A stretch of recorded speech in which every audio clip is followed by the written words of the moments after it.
Guys, did you not play Star Fox? You know when Peppy was like, it's quiet, too quiet.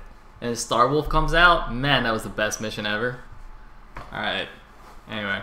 I didn't want to play music because, like, I just want to upload the whole VOD as one thing instead of having to cut it because I'm lazy as shit. Oh, wait, it's Elegant! Oh my god, see, this is why we're late. This guy. Hey. This guy. What's up? This guy. Alright, we've just started. We have just started. You started the game? No, we haven't started the game yet. I was about to say, like, who'd you get to replace? No. I just started telling a story about Star Fox and how the Star Wolf mission is the best mission. Oh, tell me, I want to hear that story. Go on. That was essentially the story right there. You just heard it. Star Fox 64 is an awesome game, and the Star Wolf mission is the best mission. There you go. Is this, what is this? Star Fox? I don't know. What is Star Fox? Elegant, please. For real. Please. Please. Say Say it ain't so. It's so. Hold on, guys. So. Oh my god. Dude, Star Fox, it's basically like a Nintendo game franchise like Mario, Okay. but like less well known. But I'm pretty sure the first game was on the N64, and it was Star Fox 64, and it was awesome. It was one of the games of my childhood. You have high latency again, by the way. Do I? Damn. Yeah, bad times. Yeah, see, that's why I didn't have the facility to play games as a child. So I kind of missed out on a whole lot of old school games. Oh wait, correction. The first game in the Star Fox series was in fact on the Super Nintendo. All right, just got some clarification from the little bro. Yeah, I wouldn't have known anything about that. All right, hold on. Let me remake this.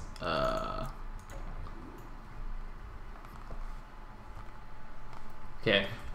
Apparently you sound really far away, Elegant. I don't know why this Far away. is. Do I sound far away to you?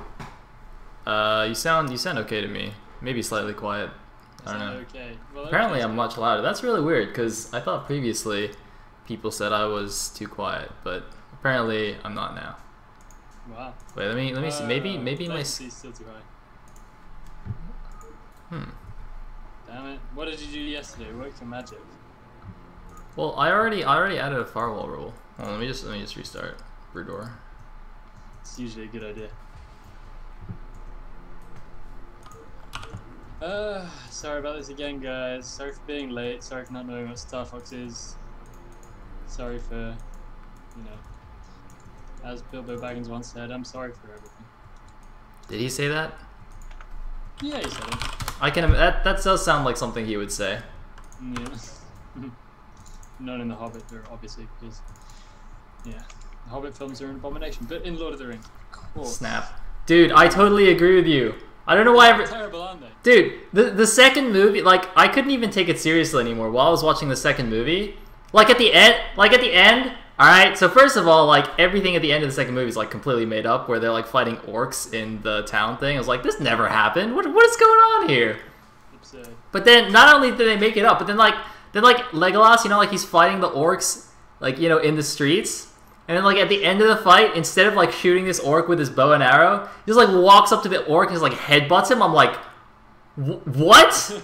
You're an elf, man. You don't have any points in Constitution, alright? You are maxed Dex Archer, okay? You can't, like, melee some orc, okay? That just doesn't work. I'm like, what is going on here? Anyway. It's just ridiculous. Anyway, the orc would just be like, how? And then he'd kill him. Exactly. Ridiculous. Exactly. It makes no sense. I still can't join your game. Oh man, what, Should we do the thing where you send me the thing and then I just host? Wait, let's just join some random game and then like it'll work. Okay, so cool. join Sunken. Join the Sunken game. Sunken game, where are you? Oh shit, there's only one slot. Do it, Elegant. Alright, nice. I'm in, it's okay. Wow, apparently you're still really okay. I'm just gonna like turn this all the way up. Alright, say something? Get out here. I'm gonna turn myself down too. Okay. Is that better, guys? I don't know. I just changed the balance a lot. I don't actually know if I did anything. Yeah, the electric works. It does. It does. I can never believe that. That shit's legit. I can never believe that when it actually works. This is the stupidest thing. It works every single time though. Yeah, it's ridiculous. Don't worry, guys. old school Brood War tricks really paying off right here. Yeah. Okay, wait. So hold on. I just wanna make sure the audio is okay before we start the game. Alright, that's cool. I got one person saying it's good now. I think that's. Oh yes, nice. Yeah. Okay. All right. In that case, ladies and gentlemen, welcome to the playoffs of the Brood War Open Heat tournament. It is time. I think we're gonna do the whole thing today, if possible. So basically, it's a double elimination bracket. Actually, you know, I should probably bring this up. Oh. So let me go open the thread. Where are we? Brood War Open Heat. There we are. Okay, so what's going down is we've gone through the qualifiers, we've gone through the group stage, we have our top 4, which are in order. In first place, we have Scan, followed by Eon Zerg, Siki, and Julia. Which means Scan will play against Eon Zerg in the winners finals, and then Siki will play against Julia in the losers first round, and then we'll just play out this double elim bracket, which should be fairly obvious. Now these are all best of 3 matches except the finals, which is best of 5, so should have a good number of games here. Yep. And I believe the same map pool. I don't actually know how. I assume there's like a set starting map and then loser picks or something like that for the map order. It's probably something like that. Anyway, yes, cool. Yeah, so I believe we are starting with the first round of the losers bracket, which is Siki versus Julia. And the first map is going to be Fighting Spirit, apparently. So, Elegant, are you ready? I'm ready. Let's do this. Alright, here we go. Game number 1, guys. Game number 1.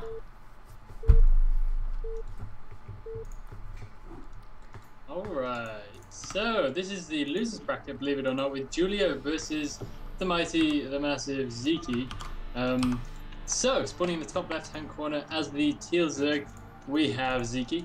And spawning in the bottom right-hand corner as the white Protoss, we have Mr. Julia. Now, this is interesting because Julia is, of course, usually a Zerg player, but he seems to be playing PvZ, which for some reason I don't remember him doing.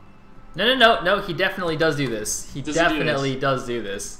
Okay, I mean, he does play ZVZ as well, but I've seen him play PvZ on several occasions in tournaments as well. I think he even did it in one of the TLS qualifiers, actually. He picked Protoss kind of randomly. I was like, oh, that's interesting. Yeah, okay. Well, so he can do this. He does know presumably roughly what he's doing. He's doing an in-base build.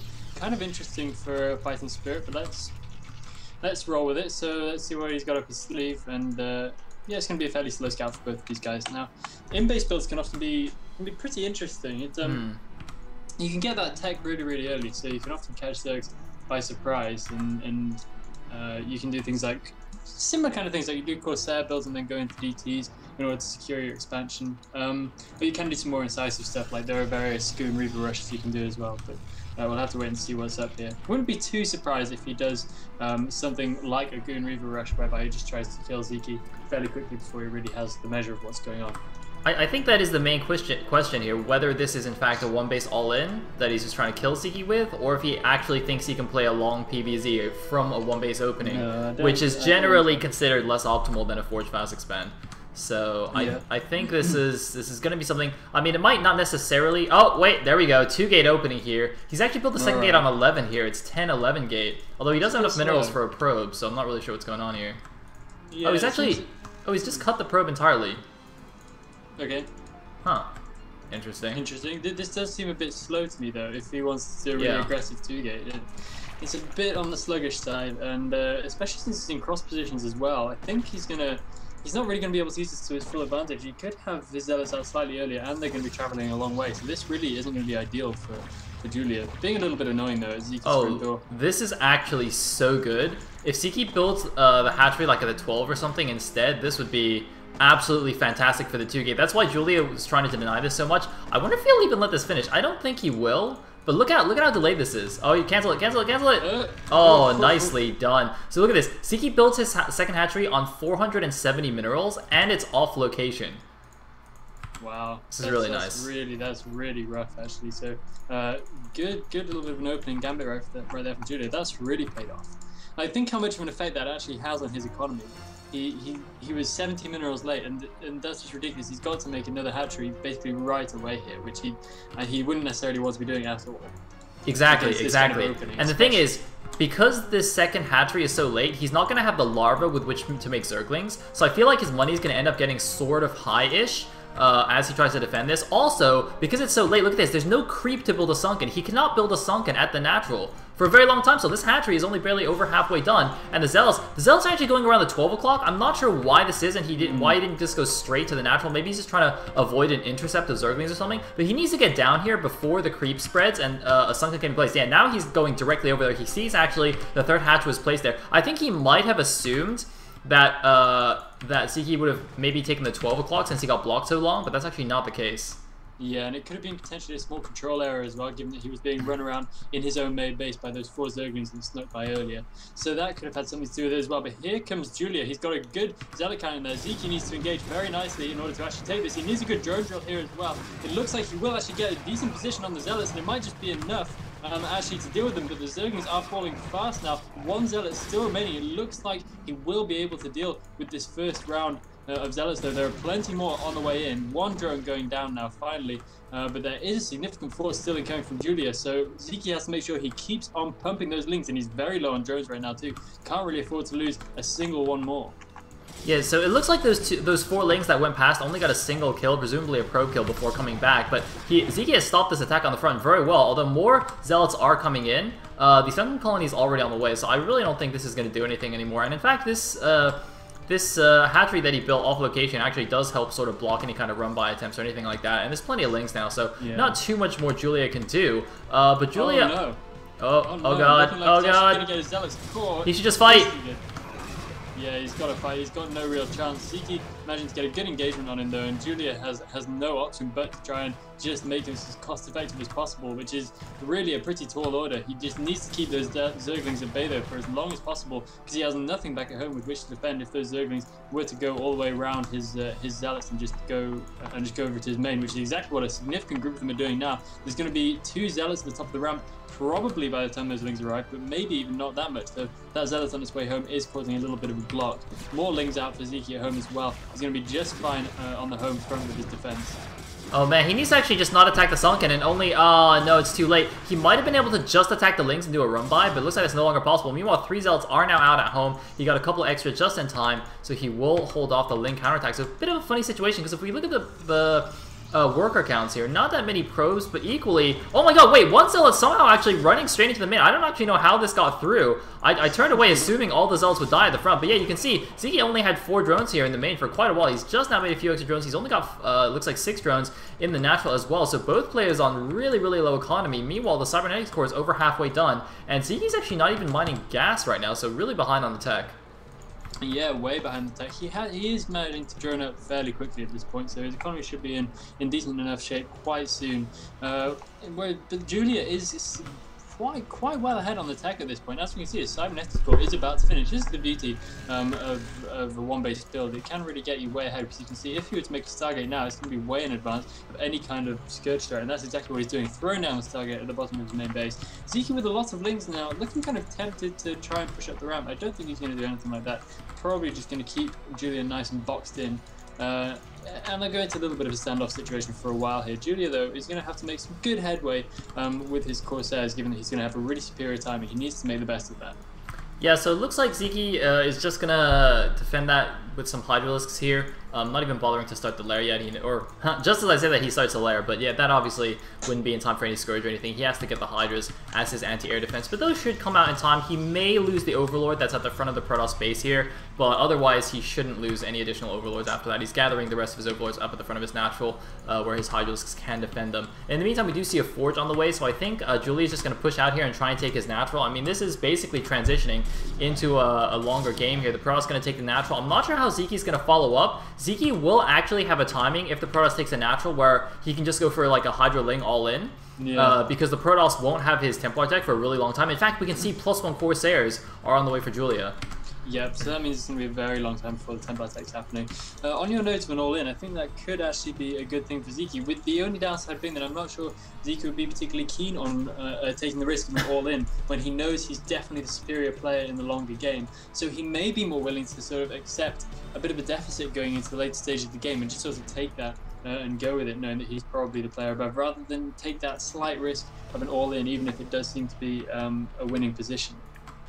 Yeah, I think that is, oh god, oh wait, hold on, this Corsair, what are you doing? Okay, he's going. He lost his shields. Nice crop of overlords right there. Yeah, that's he can't, beautiful for a Corsair. Can't really do much though with the Hydras underneath. So just gonna go in there, see the lair is done, see the Hydra, although obviously he saw the Hydras already, and now see the Spire just dying. So he has an exact, perfect idea of what the tech level is. I don't think he actually saw the 12 o'clock though with this Corsair. So he should probably go do that, although he does actually have a second Corsair killing his Overlord though, so I think he will eventually check that. In the meantime, he actually still hasn't got his own Nexus. This Nexus is actually fairly late. He built a cannon first. I actually don't think that was necessary. I think he was playing maybe a little bit too safe, considering he already had his Corsairs out to go scout and see that there was in fact no crazy attack coming.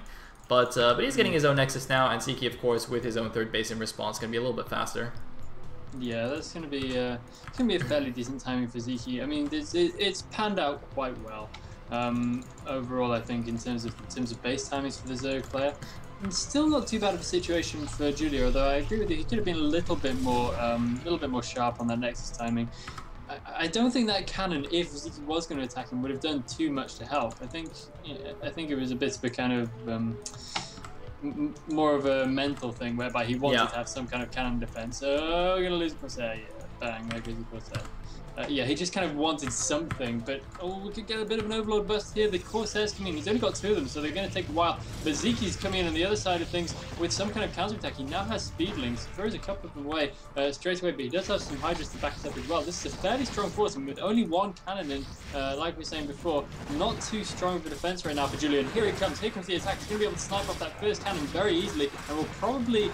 looks like he's going to lose actually all of his Speedlings in pretty short order to those Zealots. So this is definitely going to be a hold for the time being for Julia. But those Hydras are going to be able to micro in and out and just do some nice damage to those Zealots while they wait for the cannons to come back in. But there you go, Julia going to be able to retreat back into the safety of those photon cannons now, and should be fairly stable for the time being. Meanwhile, Zeke, it looks like he didn't really take any Overlord hits right there. He may have lost 1. No, not even 1, I don't think. Yeah, the main problem for Julia in that attack wasn't the attack at the front, but the fact that he suicided all his Corsairs because he wasn't paying attention, and he even had his +1 upgrade as well, which is now completely useless because all his Corsairs are dead. So that's quite a mistake, especially considering he was also getting +1 in speed, so he was going for this like +1 Sair, +1 speed lot mid-game, very active mid-game, but that's not really a possibility anymore. I mean, he's got the Zealots, but uh-oh, here we go, another Hydrask attack. There are 3 cannons here. The Zealots don't have their upgrades yet, and actually, Zeke looks like he might just break this. The probes need to come off the line right now if he wants to survive,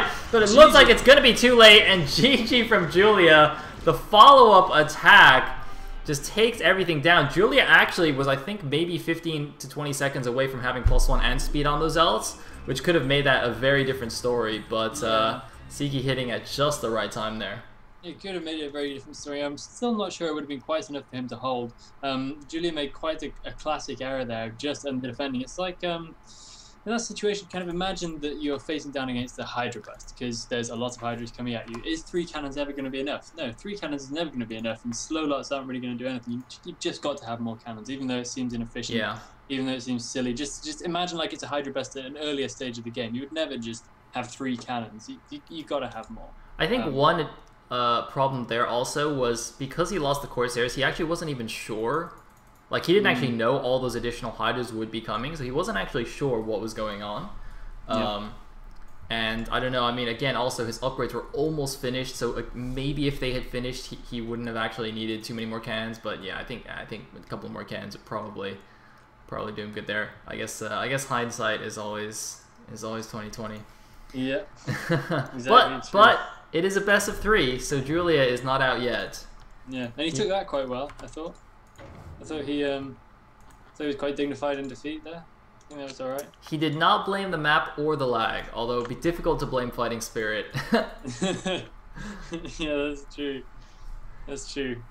Anyway, he's got another chance here to blame Bloody Ridge if he loses. Alright, let's see him do so. I love how you're expecting him to lose. Nice. I'm not just expecting to lose, I'm expecting him to directly blame an external factor. Here we go, he's switched back to Zerg. So, hey, in the bottom, I guess he'd rather have a more kind of 50-50 kind of deal than PvZ, which is actually a rock solid matchup, especially when you're playing against Zeke. Zeke's pretty good ZVP, I believe. Yep. So, spawning in the bottom left-hand corner as the yellow Zerg this time, we have Mr. Yulia. And in the top right-hand corner, spawning in as the teal Zerg, we have the mighty, the untamable Mr. Zeke. And the map is, of course, Bloody Ridge. This is kind of a funkier 2-player map, kind of modelled on Blue Storm, except without any of the annoying pathing issues. If you fancy playing it, hop onto ICK, but it's one of the maps of the week. I've been playing it quite a lot myself this week. Yeah, it's quite a cool map. I've never really played it too much before. But you know, I've been really enjoying it. It's a fun map and it allows for lots of kind of interesting army movement and things, which not all maps allow for, and I quite like that you can be kind of clever with your army movement rather than being confined to too few pathways. Dude, I like this map because I like randomly got challenged by some... Oh man, I can't remember who it was, but it was like some B+/A- level Terran. Really? And I actually won like a 40-minute game on the Serious? map. On this map, yeah, it was pretty crazy. So I was like super happy about that, and then he asked for a rematch and destroyed me next game. But you know, still, I won a long game, so I was like, yes. Man, who the hell was it? I can't even remember. There's not even that many high-level Terrans. I can't remember. I don't know why I can't remember. Tell you what, yeah, I think, was it today or yesterday, I actually beat, who was it who I beat on this map? Really Elegant, he's 9-hatching. He's doing the Chianti. It's the Chianti build. Ah! He is 9-hatching. I know, I was gonna bring that in just a second, but you got it. And then pool on 9 as well. Dude, it's 9 hatch, 9 pool, 9 gas is the build. That's a crazy build. Actually, it's 9 hatch, 9 pool, 9 gas, 8 overlord specifically. So what? It's a ling all in then? Yeah. It's a speed thing all in. Okay. There's nothing else to it. It's just a speed thing all in. Okay, doesn't it kind of give the game away as soon as you're scouted? Well, but the thing is, look at this. Zeke's gonna see this. Well, he's gonna see the hatchery like really fast, and I think he'll be good enough to know that this is too fast for a 12 hatch. So yes, he will see it in a second here, but I don't know. I actually have no but. I just that's it. That was the end of my sentence. Oh god. Although interestingly, he built the Overlord on 9 as well instead of 8, I think, which is interesting. I don't know. Maybe I guess that's fine. It's not a huge difference. Sorry, I'm just reading the stream chat. I'm seeing a guy claiming that there are no pro Brood War players anymore. I would beg to disagree. If your definition of a professional is someone who makes their living by playing the game, absolutely there are still pro Brood War players. This is true. Don't be talking about our Korean pros like that, man. Yeah. Don't be dissing their hard work. But yeah, we have the first bunch of lings now out for Julia, so he's going to be heading over and going to start putting on a little bit of pressure. Zeke should know what's up in just a second. He's gonna see the he's gonna see all the shenanigans going down, and he's gonna know that he's gonna have to defend pretty hard. Julia's just gonna be way all in on this. Look at him; he's just pumping out lings now as fast as he can go, and Zeke just taking up a nice defensive position right at the back of his own natural. He's going to have to use his defender's advantage. Maybe throw down a colony here as well. Yeah, there goes a creep colony. He may as well, since it is an all-in after all. I wonder why Julia picked this map, because the rush distance isn't actually that long. Or sorry, isn't actually that short. Like, you might think it might look sort of short between the naturals, but it's actually, like if you look at this, Zeke's speed is done before Julia's, and his Sunken's going to be done before the attack comes, and he has like the same number of Zerglings. Like this build is not... I don't understand... I don't actually know like how the timings are supposed to match up, but this attack's not going to work at all. Like, no. I think Julia's already lost. Yeah, I'm pretty sure he's lost. I'm not quite sure why he let it go for so long, and now of course Zeke's just completely baited him into an inferior position, and now that Sunken colony, the Ling count, the invasion position, oh my goodness, that went so horribly, deeply, hideously wrong for poor Julia. He's going to have to pull back, and he's just going to have to basically throw some more lings at Zeke, but there's no way in hell this is going to win now. That Sunken colony is just going to make all the difference, and now Zeke is even making drones. I mean, that's when you know it's got bad, when your enemy is making workers as you're trying to all in him. That's just bad times for Julia. He's not even able to produce lings at a better rate than Zeke. He's just got no advantage in this whatsoever. Yeah, and Siki of course sees everything with that Overlord, so it's like, I mean, I guess Julia has to try one more time, right? Yeah, you gotta try. He has to, otherwise. I'm just trying to think. No. Maybe would this have been better on like Andromeda and just hope that Ziki scouts wrong and just doesn't see it until he's dead? You know what I mean? Like, if you do this on a 2-player map, you're obviously going to get scouted really early. So I don't know why he would choose. Like, he picked this map and obviously picked this strategy, which doesn't really make much sense to me. Like, if I was gonna do this, I would have picked Andromeda and been like, I really hope we're close positions and Ziki scouts the wrong way. It seems like he just wanted a 2-player map just so because he thought that would work for him, but. Yeah. I can only see that working against him, as it completely has. And now he's just stacking up links outside his opponent's base. Ziki's just making more sunken colonies. And Julius sees the Sunkens too. He's just kind of sitting here. He's like, shit, what do I do? He's making a third hatchery as if that's going to do anything. Wait, is he... Oh my god, okay. He might actually... Is he making drones?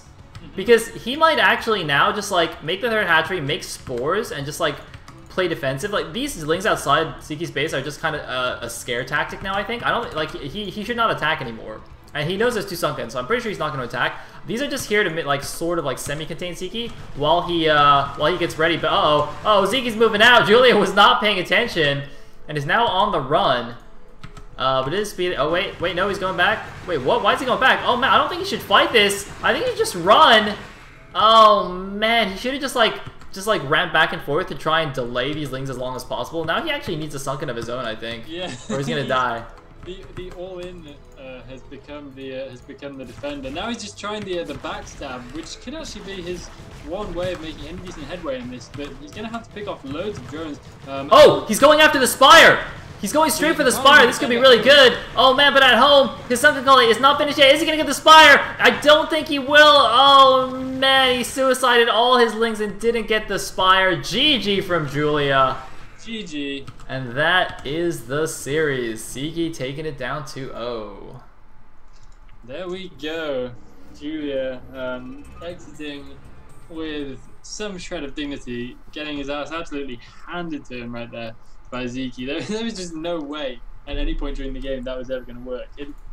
It looked like there was no possible way for him to win that. Genuinely.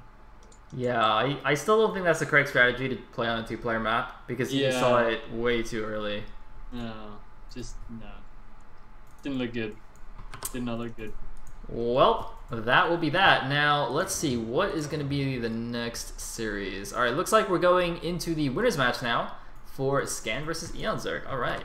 Yeah, alright. This should be a really, really cool matchup, actually. Eon Zerg, of course, absolute boss Zerg. I know people don't think necessarily too much of it, but top of the IC Cup ladder last season with a snazzy A- rank. Pretty capable player against, of course, the almighty Scan, who is very, very active Korean player, plays in a lot of tournaments.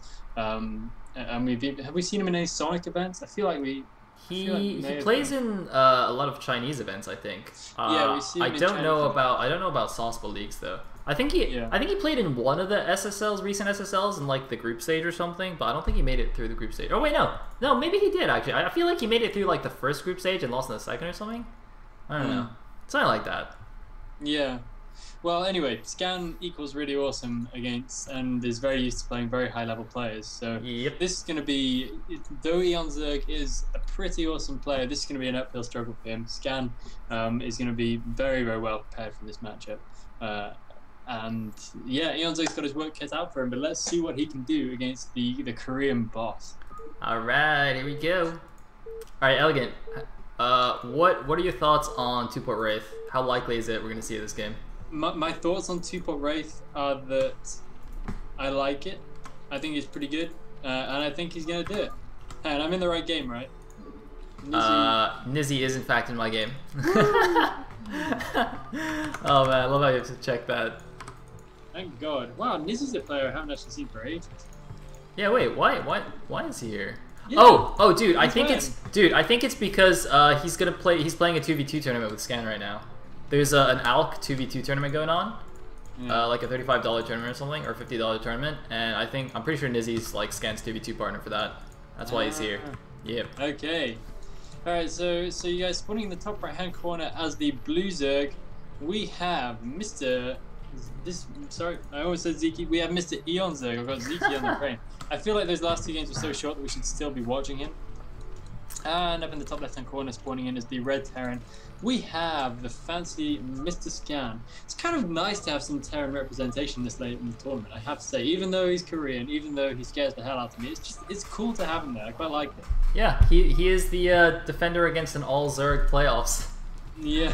Although, actually, having said that, I don't actually know who is 5th in the standings. Like, it might have been a Protoss. I mean, there were 4 Zergs and 4 Protoss and 1 Terran in the group stage. So, if 5th place was a goddamn Zerg, I mean, shame on you, Protosses. Shame on you. I mean, I think foreign Protosses are just chronically lazy. They are. Chronically lazy, because we've got some good ones, actually. There are some good foreign Protosses. But guys like, where's Draw these days? What happened to him? I've seen him play some great games in the past. You know what? You know what? It doesn't matter. It's fine. Because G5 is going to be playing next weekend, so it's all good. Yeah, that's true. G5. Who was actually active pretty recently, actually. He almost knocked Zeke out of a TLS, so... Yeah, that's true, that's true. He ended on a bit of an emo note though, didn't he? He was like, oh, there I go, back into retirement. Oh, God. Give us a break, man.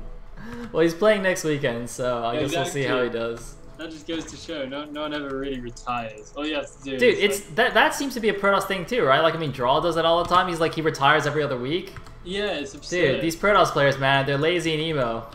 Yeah, and it seems like all casters are Protoss too, for whatever reason. Yeah, what's up with that? It's because we're too lazy to actually get our asses online and play. I know. We just go on streams and tell people how like it's unfair that other races are stronger than Protoss instead of actually playing.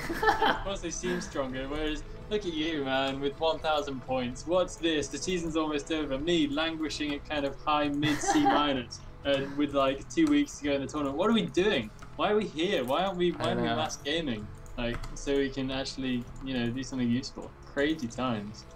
This is the problem with Protoss these days. This is what happens. It is. It's terrible. We should be ashamed. Pursuing fame and fortune. In the meantime, by the way, we actually did not have a straight rush for 2-port Wraith. Scan has actually gone for a 1-Rax expand here, interestingly enough. Maybe respecting Eon Zerg a little bit more. Or maybe it's just Flying Spirit, so he just doesn't feel like doing that. Eon Zerg, meanwhile, has just gone for a normal 3-hatch opener here. So so nothing too crazy just yet. We do have the gas now taken, although it was after the second barracks actually, so no super fast +1 upgrade or anything from Scan. Yeah, I'm kind of a bit up in the air about what Scan's gonna do. I still feel like he's gonna. I still feel like it's got to be 2-port Wraith one way or the other. Yeah. He's gonna go delayed. He will at some point have 2 starports and be making Wraiths. And he'll be making Wraiths. And therefore it's it'll be 2-port Wraith just by virtue of that. Even still, it'd just be hugely delayed. I'm actually also sort of surprised that Eon Zerg's not going 2-hatch Muta. I thought Eon Zerg like always went 2-hatch Muta as EVT, but I haven't actually seen Eon Zerg play in a really long time, so maybe he stopped doing that. But like I'm pretty sure in the last CLS he just like 2-hatch muted every single Terran. not that we had that many Terrans. Yeah, who actually did we have? Did we have like Busy or anyone like that? We did have a Busy. A Busy was present. Did he play well? Dude, you don't remember? He's the one that just was a no-show in the quarterfinals or something. Oh yeah, he's another player I miss. He's just so chronically lazy, but he's really good when he gets his house online. He's such a good player on his day. Really good. It's like there's so many good players with one fatal weakness is that they don't play the game. Yeah, they don't actually. They just sort of come on and then they lose at some point and then they emo out. Whereas all the Zerg players are just like, screw that, I'm just gonna go and practice harder. Whereas everyone else is like, oh god damn it, I suck and I'm just gonna quit right now.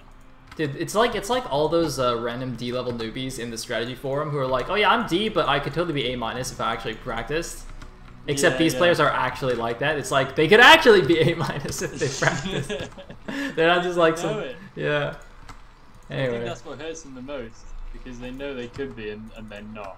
and so that just pains them. Meanwhile, we have quite a decent Marine count out now for Scan, so it looks like he's kind of going to be about ready to make his first gambit out onto the map. We've got Stim just about to finish, so he should be fairly safe against any of these lings. I mean, Eonzo is just going to be able to... Oh, he's going to run in! That's not enough lings, though. Oh, man. Oh, he comes in with 2 more lings, but I thought he was going to save these for a backstab, but I don't think he actually had vision of the Marines anyway, so he wasn't even sure. So he just kind of ran in, didn't actually know how many Marines there were, and just kind of lost a lot of the Zerglings. Because he just thought he could actually go for that. Meanwhile, looks like scans the front of the base, sees not even a single sunken finish, and the Marines are already here. Oh man, this could be really, really bad for Eonzerg. He needs to delay a little bit more. I think he might have to pull the drones, or he could just die right here. Eonzerg! Eonzerg, don't die! Don't die!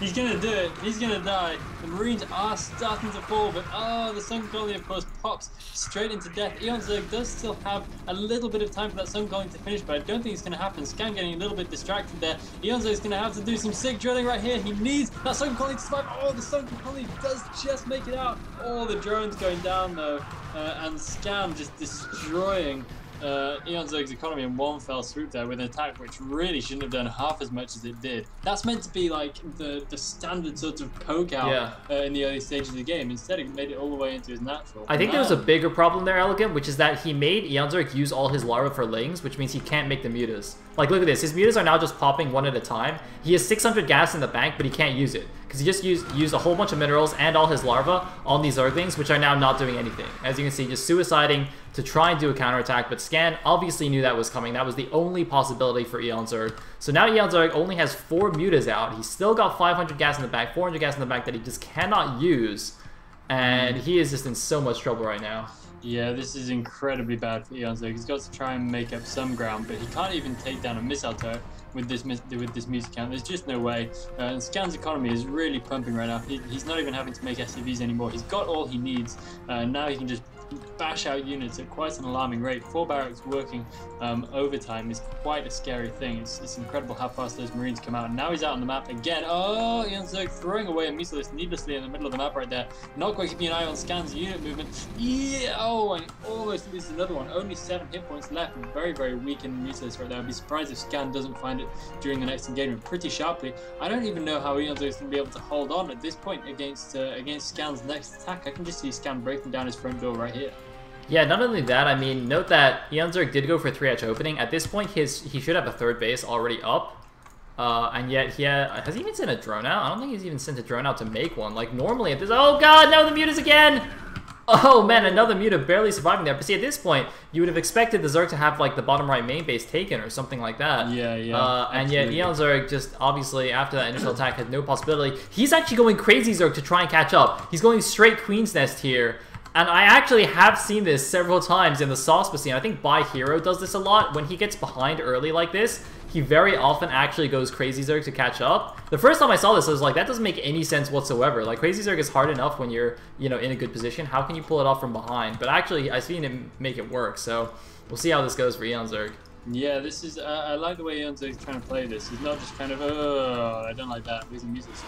He's not just kind of being happy with his lot. Oh, going in, he's going to try and pick off a few of the Marines. He does manage to get a couple, but really now he's got no links left to back up the mutas. He's just going to have to try and move in there and try and get some kind of defense going because he doesn't have the muta count. I think this could be it for him. He can't even get anywhere near the Marines without losing mutas each time. GG. GG from Eonzerg, and Scan takes game number 1 pretty handily there. Yeah, pretty nice for Scan right there. Eonzerg, very, very odd, actually, mistake right there to let those Marines way into his natural. He should have had those sunken colonies easily in time, because that's just such a standard thing. I'm really surprised that, that he allowed that to happen. Yeah, for that first attack, I mean, it was kind of interesting because he actually had more lings and like in that kind of situation in the early game. He actually had, I think, at least a full control group of Zerglings there, where Zergs, oftentimes will just have the initial 6 and then just play more defensively, waiting for the mutas. But it looked like he actually was hoping to catch the initial group of Marines, thinking that that number of Zerglings would be enough to maybe kill them, in which case he'd be at a huge advantage. But it just completely backfired because Scan actually had more Marines than he anticipated and just cleaned up the lings. And then he was screwed. Like, I think that's why the Sunkens were late, because he was all like, oh, I have enough Zerglings, it's fine, I don't need the Sunkens. Mm. Yeah, I guess you're right. Still a bit unfortunate because now Ionzog finds himself 1-0 down against a really, really strong player in what is, of course, only a best of 3. So now he needs to win 2 games on the trot against Scan, which is a really big ask. So he's got to really pull out his best right now. Indeed, he does. He's also picked the map though. He's decided to go for Andromeda, which I think is. I thought Andromeda was slightly Terran favorite statistically, although I'm not 100% sure about that. Because if I think about it, the map seems like it would be decent for Zerg, but on the other hand, I think basically all maps that have a protected mineral only in your main are Terran favorite statistically, kind of like Electric Circuit. Yeah. And possibly Medusa, I'm not really sure. But I feel like Andromeda is statistically good for Terran. Okay, alright, but I often feel like Andromeda, especially in TVZ, if you get either mineral only or the natural expansion, in fact, you are a little bit susceptible to Muta Harass. Muta Harass can be quite nice on this map because of the way the cliffs work, especially for that mineral only. I think that Zerg does have a good in right there to actually make some damage.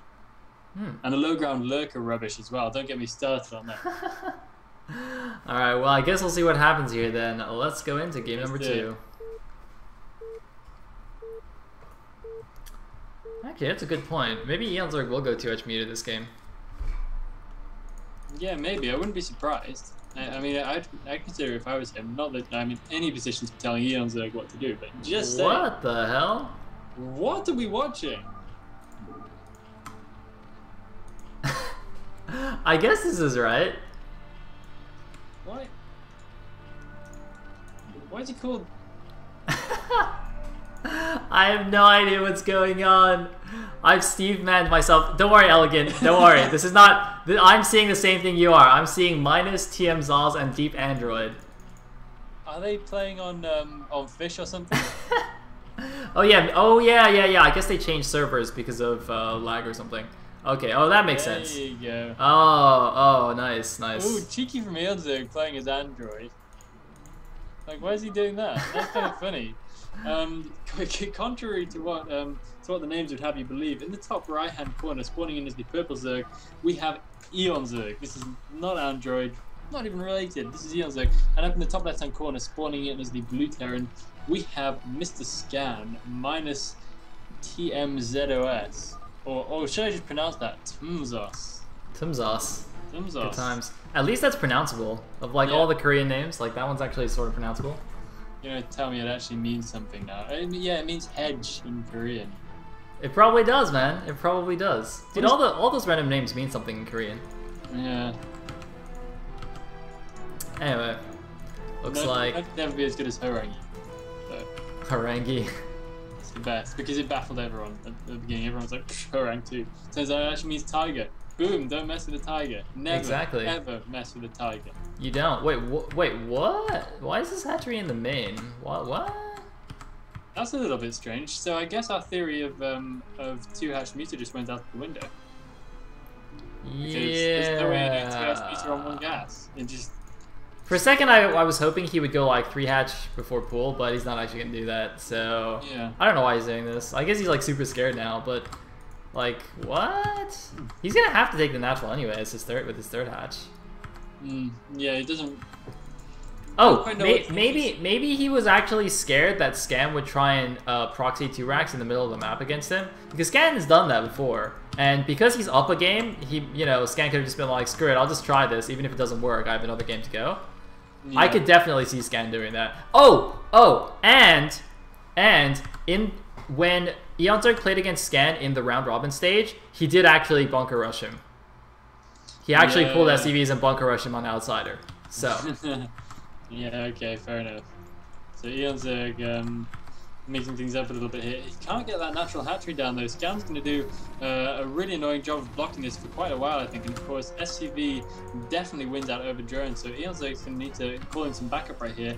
and get a second drone over there right away. It looks like, though, he might be abandoning the attempt. No, he's just sending out a fresh drone, trying to deal with that SCV, but he still hasn't got enough help of it to actually take it on with a second drone, unless he does get a good engagement at the beginning there, so he might actually be able to do it. First thing's on the way out now as well. He might actually be able to clear out that SCV just using that drone. There we go. Now he's going to finally be able to get that hatchery down. Quite a severe delay for him at this point, though. He would have liked that to be significantly earlier, and he's losing a bit more time here even now. He actually let this extractor finish in Scan's main. I'm not actually sure this really delays Scan by that much, considering he went 1 Rex expand anyway, but I mean, also considering last game when he went 1 Rex expand, he also went a 2nd Rex before gas anyway, although it looks like this time he's actually just going to go for the gas instead of the 2nd barracks. Or is he? Well, he's going to get him sort of at the same time. But yeah, we do see the 3rd hatch from Eon Zerg as well as a lair on the way. By the way, somebody in the chat pointed out, of course, P7 Gab is the best name. I bet. Does that mean anything? Someone has to tell me, because... Dude, it does. It does. What does it mean? I thought... Well, I vaguely remember someone said it means something like destroy your enemy or something crazy. Like, it means something badass, definitely. It looks so silly. I know, right? But it definitely means something. Well, I'll have to take their word for it. I'll always think of it, destroy your enemy from now on. I don't think that's like exactly what it means, but it's something cool like that. I always read the 7 as a T, and it always translated into kind of Pat Gab in my mind. Nice, nice. Which is the worst name I could possibly imagine. Eon Zerg now, he does have a natural hatchery up and running. He's getting the gas there as well. His lead's almost done at this point too. Meanwhile, Scan already has a natural expansion up and running. He's got a little bit of bunker cover right there. Always like the bunker to be thrown down just for safety's sake, in case an unexpected number of lings comes dashing in. But they're not going to be doing so. Eon Zerg has only 8 lings on the map and he doesn't have speed yet either. That'll be done in just a second, but no run by happening with a good number of Marines for Scan positioned on his own ramp up to his main base. And the spy now going down for Eon Zerg as well. So all is moving along at a pretty good pace right here. Eon Zerg making sure to get plenty of drones out before the next stage of the game hits. He's going to have a pretty solid economy going into the mid game. Yes, indeedy, and we do also see a slight deviation from last game for Scan, going for the fast +1 into 5 racks build here. You can just see the 5th barracks going up now. So he's going to have, I think he'll have slightly fewer, well, he's going to have like slightly later medics, and obviously slightly later academy upgrades like the stim and the range. But so that means there's a smaller risk of like the big early attack that we saw last game, but that means the mid game swell in Marines is going to be pretty deadly. He's actually gone for 6 barracks here, going really hardcore. So Eon Zerg is going to have to be really careful now. So he's not going to die immediately, but he's going to be facing a huge swell of Marines. Now I think his mutas will be out by the, in time to help defend the attack. But oh my god, it's just an 8 racks. He's doing the 8 racks. Oh wow. I think. Oh wait, I remember. I think C actually did this against Siki in their show match after what was it, TLS2 or something? Yeah, he did. And when I saw it, I was like, what the hell is this build? But apparently this is a thing. This is like a legit thing. To go just 8 racks and just kill the Zerg. The sheer number of Marines that this can produce, though, it's unholy. It's ridiculous. Oh, that's interesting. Eon Zerg making a base at the 9 o'clock position. What is the rationale for that, I wonder? I guess he's just really scared and feels like he couldn't hold a base if he took it at the bottom right. And you know what? He's absolutely right. If he had taken the bottom right main, it would have died. So so this is actually really good. Oh, he's got to be careful, though. He does have his mutas out right now, but they're not quite properly stacked yet. It doesn't even look like he's got a full clump right now. Is that just 3? No, he's got only 3 or 4 at the moment. He's bringing them in fairly quickly, though. He's producing them at a decent rate, so he should have a good number out. The problem is, if he's not getting any harass off, he's not seeing the barracks count. And the barracks count is something that he really needs to be wise to right now, so he can react accordingly, because he's going to be dealing with a lot of Marines very, very soon from Scan. And if he's not properly prepared... Oh, no! No, stop! Get out of there! Get out of there, Eon Zerg! Get out of there! He does eventually leave, but only after losing a good number of mutas. He's going to have to sunken up at his natural fairly heavily in order to actually deal with this, and he still has no idea quite how many barracks Scan has, and it's a ridiculous number. Just watch how quickly these Marines pile up. Oh, he's going crazy Zerg again. That's why he took the hidden base, because he would be way too weak to hold that properly if that was at a normal place. That makes a lot more sense. but he needs to see these Marines. 2 sunken colonies just is not going to cut it. 2 sunken colonies and like 5 Zerglings, coupled with the control from mutas. There's no way this is going to hold. There's not a chance. He needs to get a clue and start dealing with these Marines straight away. He needs to go before the Sunkens die. He needs to go in. He needs to like attack at the same time as the Sunkens are there. Oh my god.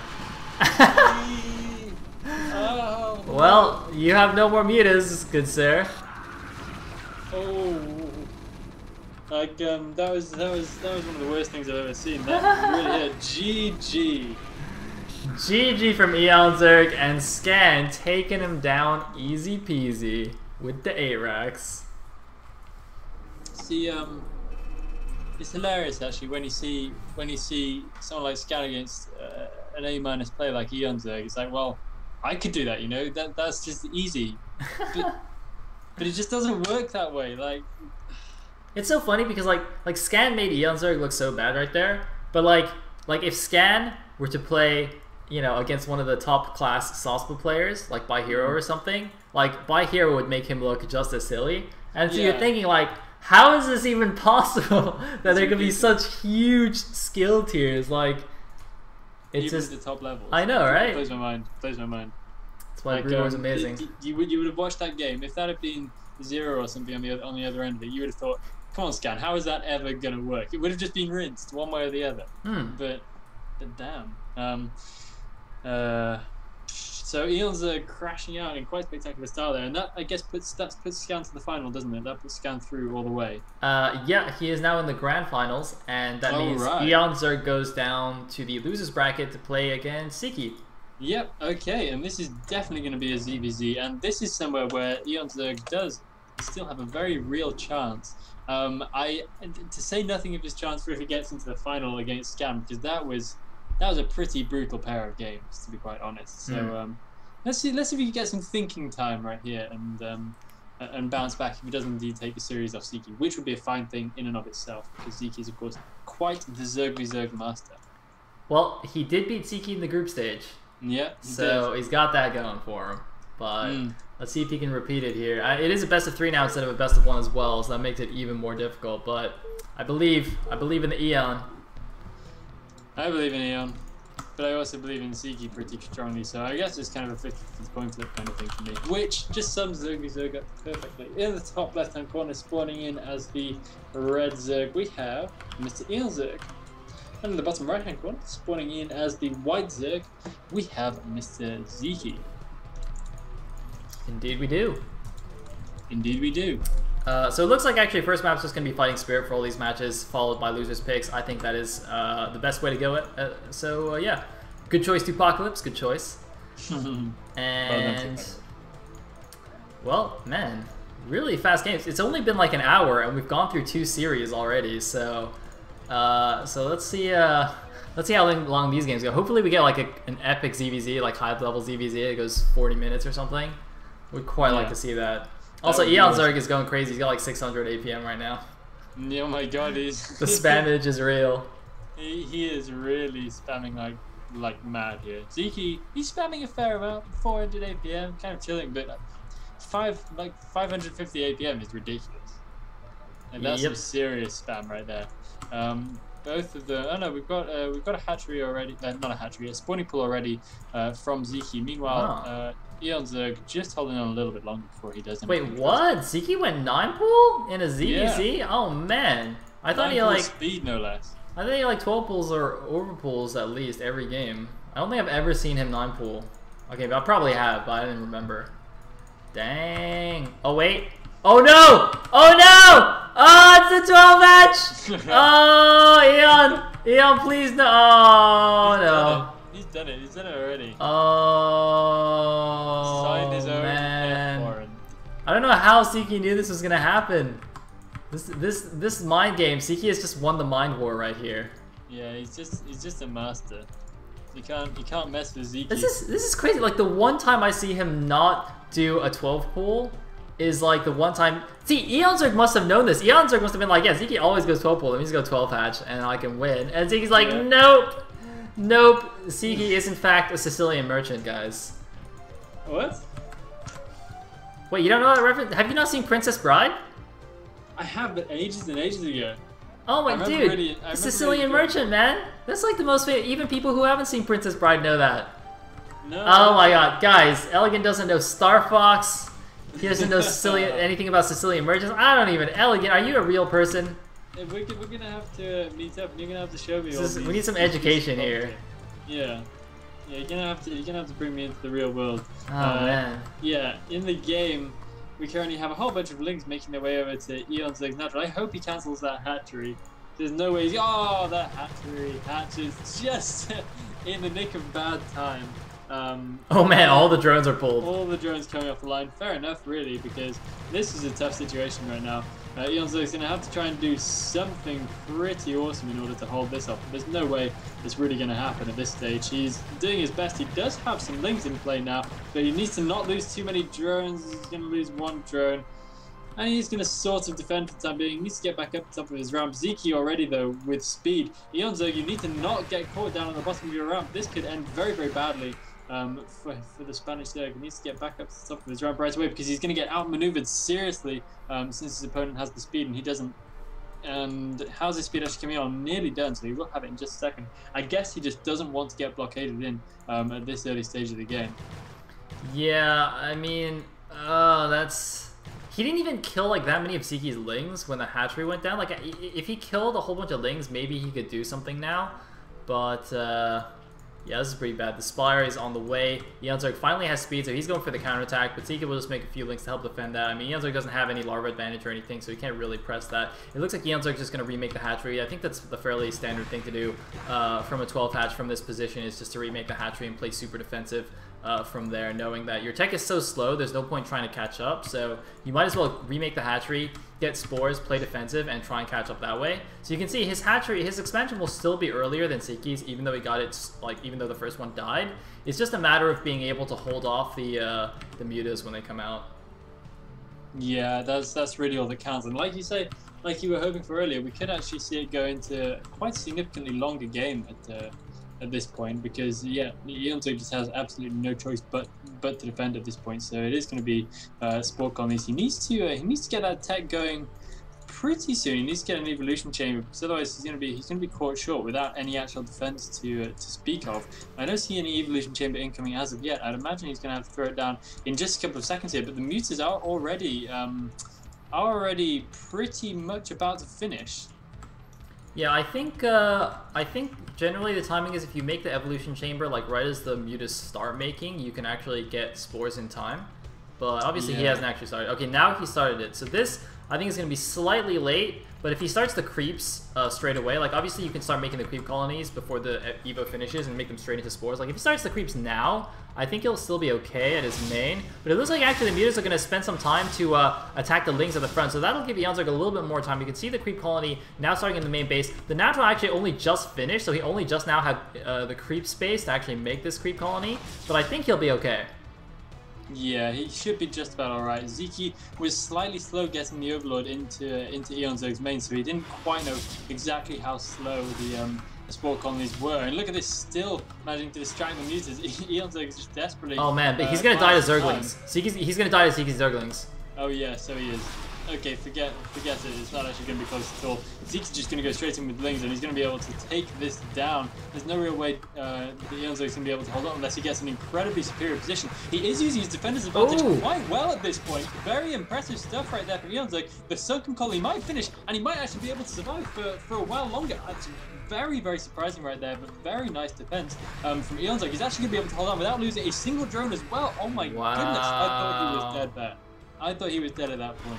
That is really a bare defense right there. I mean, that was really nice by Ziki. You could see he was basically going directly after the Lings because he knew there was an opportunity there just for a straight kill. If he had killed enough of the Eon Zerg Zerglings, he could have just gone straight in, but it looks like Eon Zerg barely holding on. However, the front is still under threat here because the Sunken is not quite in range of the Spore, so the mutas can actually just micro it down. Which gives Ziki another opportunity to go for one of those link attacks. You can see Ziki's actually making Zerglings, and he's going to make a Sunken Colony in his main base just to defend against any potential counters, because that's one of the big ways Eon Zerg could actually pull himself back, is just to do lots of sneaky little Zergling runarounds and snipe drones.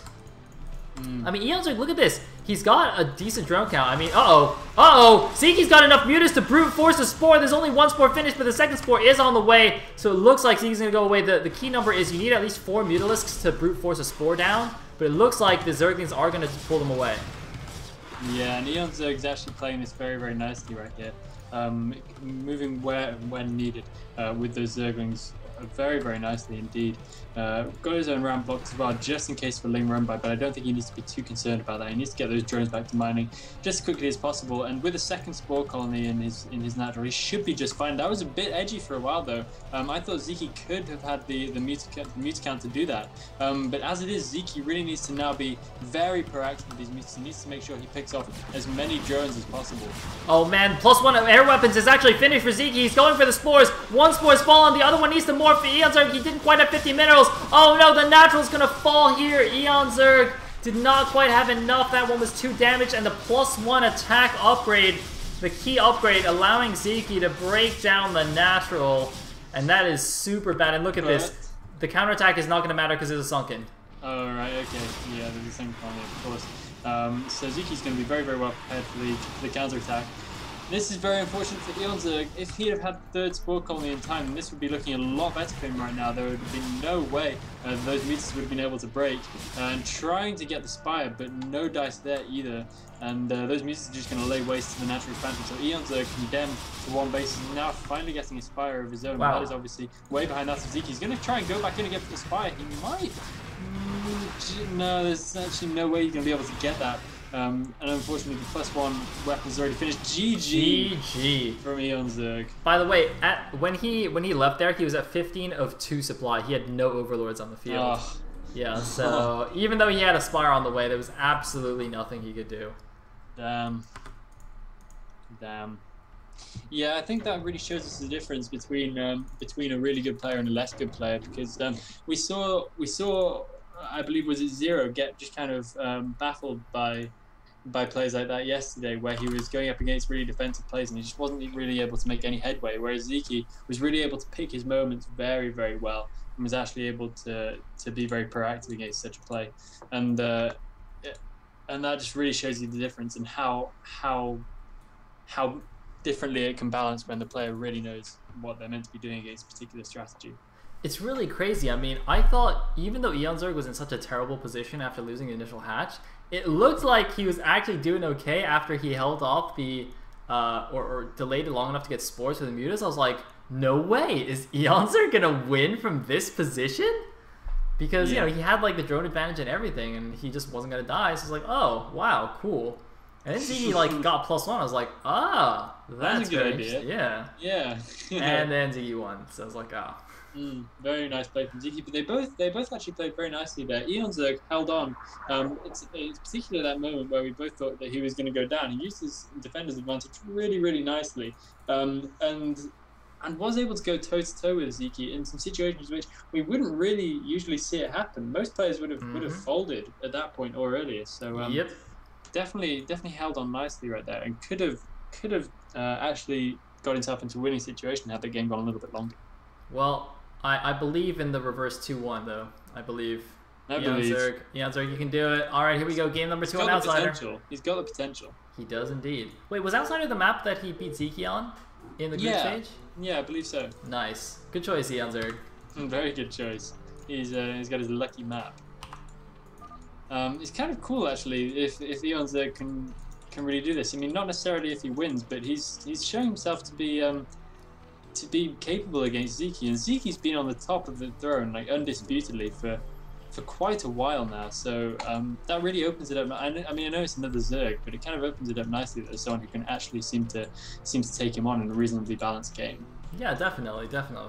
I mean, I think True Touch also showed that as well in the last TLS finals, even though it was a clean sweep. But, you know, definitely some good games there as well. So we got some people, we got some challengers to the throne here, which is always good. Too bad just they're all Zergs.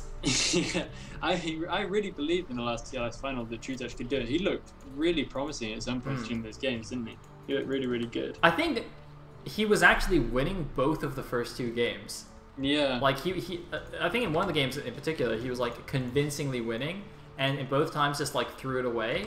And I think that's like why he eventually lost. He just got super on tilt after losing those games, even though he was ahead. So that didn't go well. But definitely had some awesome stuff there. Absolutely, yeah. He's got. I'm looking forward to seeing more of him actually, because we saw basically none of him this tournament because he unfortunately crashed out in the very first stages, which I can safely say neither of us expected was going to happen at all. I mean, he's been doing his fish training. How could he just drop out? Exactly. I think it was. I don't know. I felt a bit bad for him. It's because of Genmax, the Hydro Bust killer. Yeah. Oh wait, do we have a 9 pool again? Yeah, we have a 9 pool from Eonzerg, whilst Zeki seems to be. Oh my god, did Zeki go overpool against 9 pool? Yeah, is Zeki just completely out mind gaming Eonzerg? Yeah. Oh no, Eonzerg. The mind games are real. I mean, this isn't as bad as 12 hatch versus 9 pool, at least. It's not great, but it's not that bad. Man. Eonzerg is even like scouting in the wrong direction. I would be so mad if I saw this as Eonzerg. She's like, God damn it, not again. Yeah. That's pretty nasty. The first few lings are on their way out now, but Zeki is of course going to have his own lings out in decent time to actually defend that hatchery. He's going to see those lings incoming in just a second. He's going to be fairly safely able to defend that. Although these lings do look maybe just ever so slightly on the late side, but not anything too serious. So Eonzerg, what's he going to do? He's going to stay out of the natural instead of doing anything different. He's going to have a little bit of a pop away at that hatchery, taking quite a bit of health. But here come the lings for Zeki, not getting any hits off as of yet, and a couple of drones out there as well to make sure he can defend properly. Oh man, is he just gonna go for the hatch? He's just gonna go for the hatch! He's just gonna go for the hatch, but it's not gonna work. He realizes it's not gonna work, but he realizes too late. Oh no, Eonzerg throwing away a lot of his Zerglings there. 3 Zerglings do though make it into the main base. Actually, more Zerglings going into the natural. This might just be a distraction. He does actually have Zergling speed now. Zeki realizes the danger. He's moved the units back to defend the natural, but now he's got Zerglings in the main, although it looks like Eonzerg not microing them properly here, not quite able to multitask. More lings though at the natural. They're going to come in. They're going to keep going at the hatchery. Zeki has to move all his lings back. The hatchery is in real danger right now. 2 more lings coming in to back up the ones that are already there. He may just be able to get this. It's going to be very, very tight. It looks like the hatchery will go down. Zeke's hatchery getting taken out by Eonzerg. Nice stuff right there. Double prong play from Eonzerg right there. He's just going to have to pull back and defend his own ramp. But really nice. Look at the tech advantage he's got now. He's already got his lair up. He's already got his spire on the way. While Zeki is now on 1 base. Without a natural hatchery. Can he defend though? That's the question. You see, the difference between this game and last game was after that hatchery died, Eonzerg had no ling advantage. But in this case, Zeki, of course, killed a lot of Zerglings and didn't lose too many of his own. Although it looks like with the defender's advantage, with the ramp advantage, Eonzerg may be able to hold. Zeki is desperately trying to break up here. He knows he has the slight numbers advantage, but he's just not quite able to break up, and he's now remaking his own hatchery. So almost a complete reversal from the last game. Wow. This is serious. This is serious stuff right here from Eonzerg. Very, very nice distraction play right there. I've never seen Zeki given quite the runaround. Oh, nice little bit of a sniper there for Eonzerg. And yeah, he's going to be completely safe at the top of his own ramp. Really, really cool stuff. And Zeki is just stuck remaking his hatchery whilst Eonzerg is already going well up to spire tech at this point. Oh, Eonzerg, is he going to do another snipe? Oh, get it. Ooh, another 3-1. Very cheeky. I can't believe he's out microing Zerglings against Zeki. It's like unheard of. Yeah, I know. That's remarkable, and he multitasked that really, really nicely as well to keep the lings in the main base alive for long enough whilst still attacking the natural. Good stuff. Really, really good stuff. The first couple, I was going to say the first couple. No, the first muter is already on the way in for Eonzerg, but Zeki is about to throw down his evolution chamber, so he should be just fine on the defense right here. Just 1 muter wouldn't be too much of wouldn't cause too much of a fuss to him anyway. I wouldn't imagine. Yeah, I bet Zeki probably even expected that to be 2 mutas and is probably a little bit surprised that an Overlord popped out. He's like, oh, okay, I guess he was supply block. Oh, wait a minute, whoa, Zeki poking up the front here. That's, yeah, that didn't really do anything. And it's interesting that Eonzerg also has gotten the Sunken Colony so early because he wasn't sure whether he could hold early on. Like, remember last game? Zeki got the Sunken, but he got it much later when he already had a dominant Air Force and, you know, was out on the map and just wanted to defend against a counterattack. But in this case, obviously, Eonzerg was forced to get it much earlier because of how the early Ling exchange went, where he traded a lot of Zerglings for that hatchery. But in the meantime, it looks like Lair is just about to finish for Zeki. He's got his Spore Colonies on the way. We'll just see how well he can defend here and how good Eonzerg's micro is going to be. Yeah, the question is now at this point, what does Eonzerg do? Are we going to see +1 air weapons coming in early from him? It doesn't look like we're going to be doing so. He's actually pulled almost all his drones off gas, only now mining with 1 drone on gas, because of course he does have a severe lava shortage at this point. He might be able to snipe off Zeeky's main gas if he feels that way inclined, but there isn't any particular reason for him to do so at this point. It's not like Zeeky is particularly reliant on any kind of gas mining at this moment in time. Yeah, taking a lot of free shots on these meters, just trying to find an opening here. Zeeky's spore colonies are decently placed, but there is a small potential opening here at the bottom. Eonzerg's trying to find it. He doesn't quite have enough meters. Oh, no!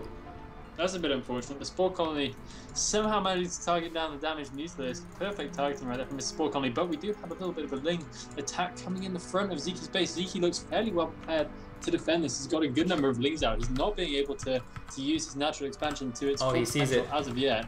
He sees it. Eonzerg's going in though. I think he does have a slight numbers advantage, although he's not got the best concave, but it looks like it's going to be fairly close. He should have actually maybe helped with the mutas. No, it looks like not going to risk it. There are 2 spores there, so I guess he would have taken too many shots.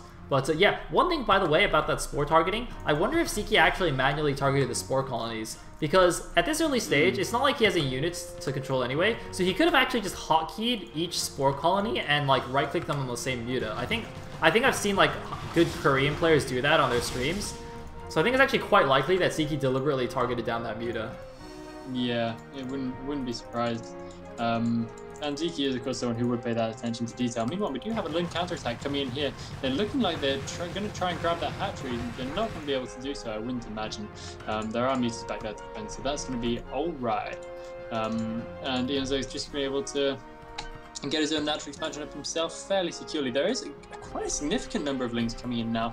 There is a sunken in Eonzerg's main, but he should focus on trying to get rid of as many of these Lings on the way in as possible. Otherwise, his hatchery is going to be in significant trouble. I'm not quite sure how he's going to be able to defend on both fronts otherwise.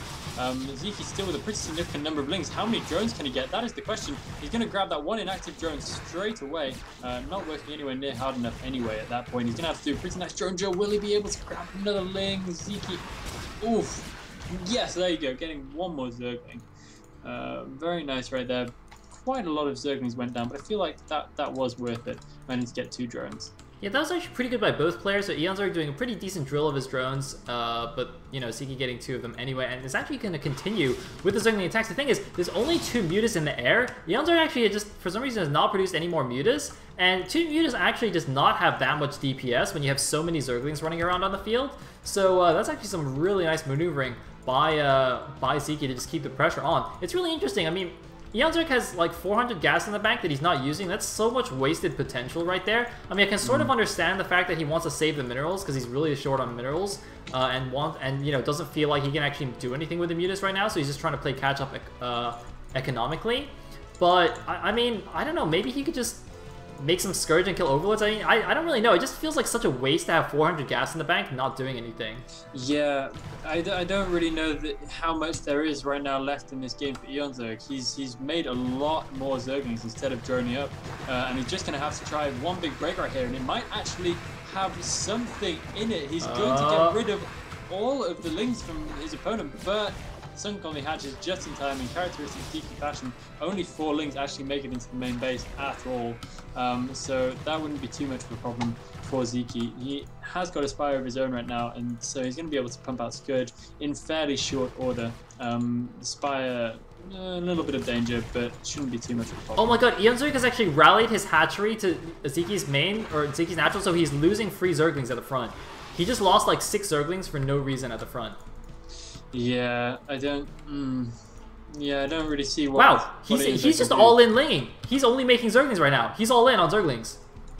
Well, there's no other option for him. I mean, if he were to allow Zeeky to go on, then it would just be a kind of 0 situation whereby he just kind of ends up sitting there for a while and then eventually losing anyway. Here he comes in with more Lings, and that is actually a decent Ling count. He gets the run by, but oh god, all his meters going down to Scourge. I think that was probably his last hurrah in this match. Yeah, I have no idea how this has happened. Like, Eonzerg getting the tech lead and then turning it into a Ling all-in. That's kind of bizarre to me. I mean, maybe it makes some vague amount of sense. It's just kind of weird. I don't know. Yeah. I mean, the game's pretty much over. The sunken is still there. There's no way. I mean, he's got no mutas to help cover them in the main either. There's nothing really Yunzer can do anymore. He probably is going to be able to take down the sunken here, but he's going to have no links left having done so, which is obviously a little bit of a problem. He does have a couple more coming in, but it is literally that, just a couple. We've got a few more waiting on the edge as well, but there's just no way now at this point. He's going to have to pull back and just try and defend, which is not the position he wants to be in at all. And I'd be surprised if he can even hold on to his natural against an even or maybe even superior link count for Ziki at this time. Yeah, it's now. Oh, the Lings made it into the main. Luckily, Eonzerg still has that random sunken. Oh, they're trapped! The Ziki Lings are trapped in the main base somehow. They're actually defending Eonzerg's own ramp against him, and it's actually working pretty nicely for them, although they do eventually get cleaned up. But I mean, what does Eonzerg even have now? He's still got 400 gas just sitting there, not doing anything. He's basically committed himself to this Ling all-in, which clearly isn't working. I mean, Ziki knows what's going on. He can see Eonzerg not mining gas. He's just sitting over Eonzerg's Larva. GG from Eonzerg. And Ziki takes it down 2-0, gets a bit of revenge for that loss in the group stage, and will go on to the grand finals to face Scan. Alright, so Ziki versus Scan in the grand finals. Eonzerg playing well there at times, but his decision making in that final game did let him down a little bit. And that Ling all in, I don't see quite how it was likely to actually work. It's just the weirdest thing ever to like go to get the faster pool, get the faster Spire, have the tech lead, and be like, well, gonna go Ling all in. Like, what? Yeah, it's really, really strange. Very, very strange indeed. Because he actually stopped making mutas basically after only a handful. He had 400 gas just sitting in the bank doing nothing the whole time, the whole game. That's a bit peculiar. I would have thought that Eonzerg would know better than that, and he did play nicely in some stages of the game, and especially in the first game as well. But I guess Ziki is just that little bit better even still than Eonzerg can be. Alright, but guys, I have some awesome news for you. We are actually going to be casting the finals live right now. Awesome. I'm up for that. The problem with this is that I need to get Icy Cup Launcher, so if you guys will excuse me for a second. I only have Chaos Launcher right now. Let me just get this. Alright, download launcher so I can get some good old LAN latency. I guess if we played on Fish, it would be fine because I could just use like the #LL thing. But yeah. I'll just get Icy Cup Launcher. It's fine. How about this, guys? A little bit of live casting Broodor. This is where the action's really at. This is where it gets awesome. Are we in some channel? Where I don't actually know where these guys are. I don't know. I have no Apocalypse. idea. Where are the people at? OP Open Heat, I think. Yeah, there we go. Oh, that would make sense. Hey! Oh snap, hey. Dude, you got like an awesome icon. Yeah, I know, right? Isn't it cool? That is pretty I love snazzy. my clan icon. I mean, it's not as good as Scan's Gosu icon, but even so. Yeah, I'm gonna zoom this in for the viewers. Hold on. It is a cool clan icon. I do like it. Oh well, that apparently just didn't work at all. Hold on, wait, I got this. Oh no, I don't got it. What is Oh wait, no, okay, I fixed it. Hey, there you go. Check that out, guys. It's pretty nice. That's been our icon for ages now. Not just on the server, but because we had a website at some point and everything, which was actually the icon was designed by one of our old members, Aries AOV, from ages and ages ago now. And we still like it. We keep it around. It's pretty cool.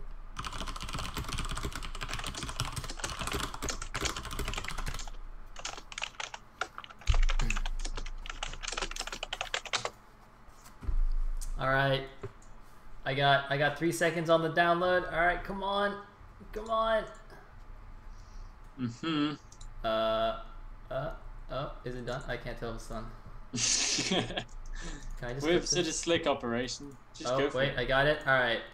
Next, let's install it on that drive.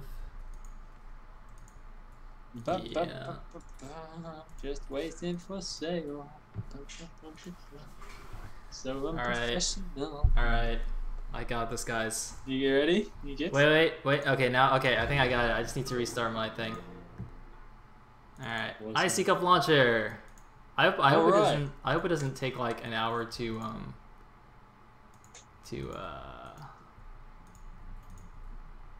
update or something. Oh, I gotta give it like the path to Broodor now. Oh god, come on. Can't you just do the automatic? Oh, I got it. I got it. Wow, that was quick. That was working. Nice. Okay, I'm good. We're good, guys. We're good. Stop panicking. Seriously. Okay, say 1. Alright, I am actually hyped for this. I love a little bit of live casting action. This is gonna be good. Where's my... Oh shit, I don't have the Icy Cup map pack. Oh! No, god! Oh god, Elegant host. Elegant, just host. Alright, what's the first map? Come on. Fighting Spirit, go Fighting Spirit. Alright. Alright, everyone knows the secret game name already. Let's just do this. Alright. Rising Spirit. Brood War. Ba, ba, ba. Where are you, Fighting Spirit? Show yourself. There we go.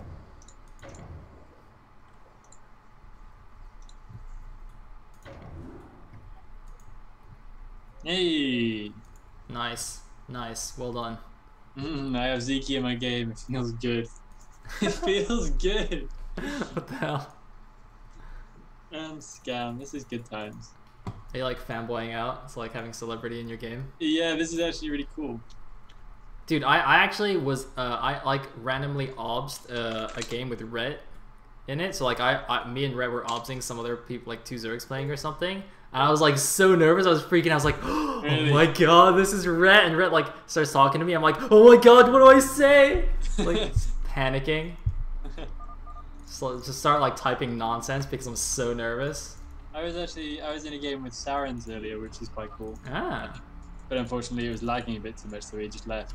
He didn't actually say anything at any point. He just joined, and I was like, go. He said nothing, so I went. Then it was lagging a bit. He just left, and I was like, oh, that's that, is it? Nice. That's my moment in the sun. But anyway, so here we have the grand final of this, the Brood War Open Heat, the first Brood War Open Heat. I don't know if there's going to be more actually called Brood Open Heat. Anyway, we'll get to that later. In the top right-hand corner, we have the mighty White Terran, Mr. Scan, and in the top left-hand corner, we have the superb Blue Zerg, Mr. Zeke. And these guys represent two very separate kind of breeds of powerhouse. We do have the foreign powerhouse in the top left-hand corner, Mr. Zeke, who basically has been demolishing everything in the foreign scene for the last couple of years now. So it'd be kind of nice to have him knocked off his perch, but of course, Scan, Mr. Korean man, and we all know how much trouble Koreans have caused in the past. So you know, it's a bit hard to really know who to root for. I'm just going to root for Zeke since he's the foreigner in this, and I can't really, in all good conscience, call Scan the same thing. Well, I'm going to go ahead and root for the Protoss player. Oh wait, we never have a Protoss in the finals. Just kidding.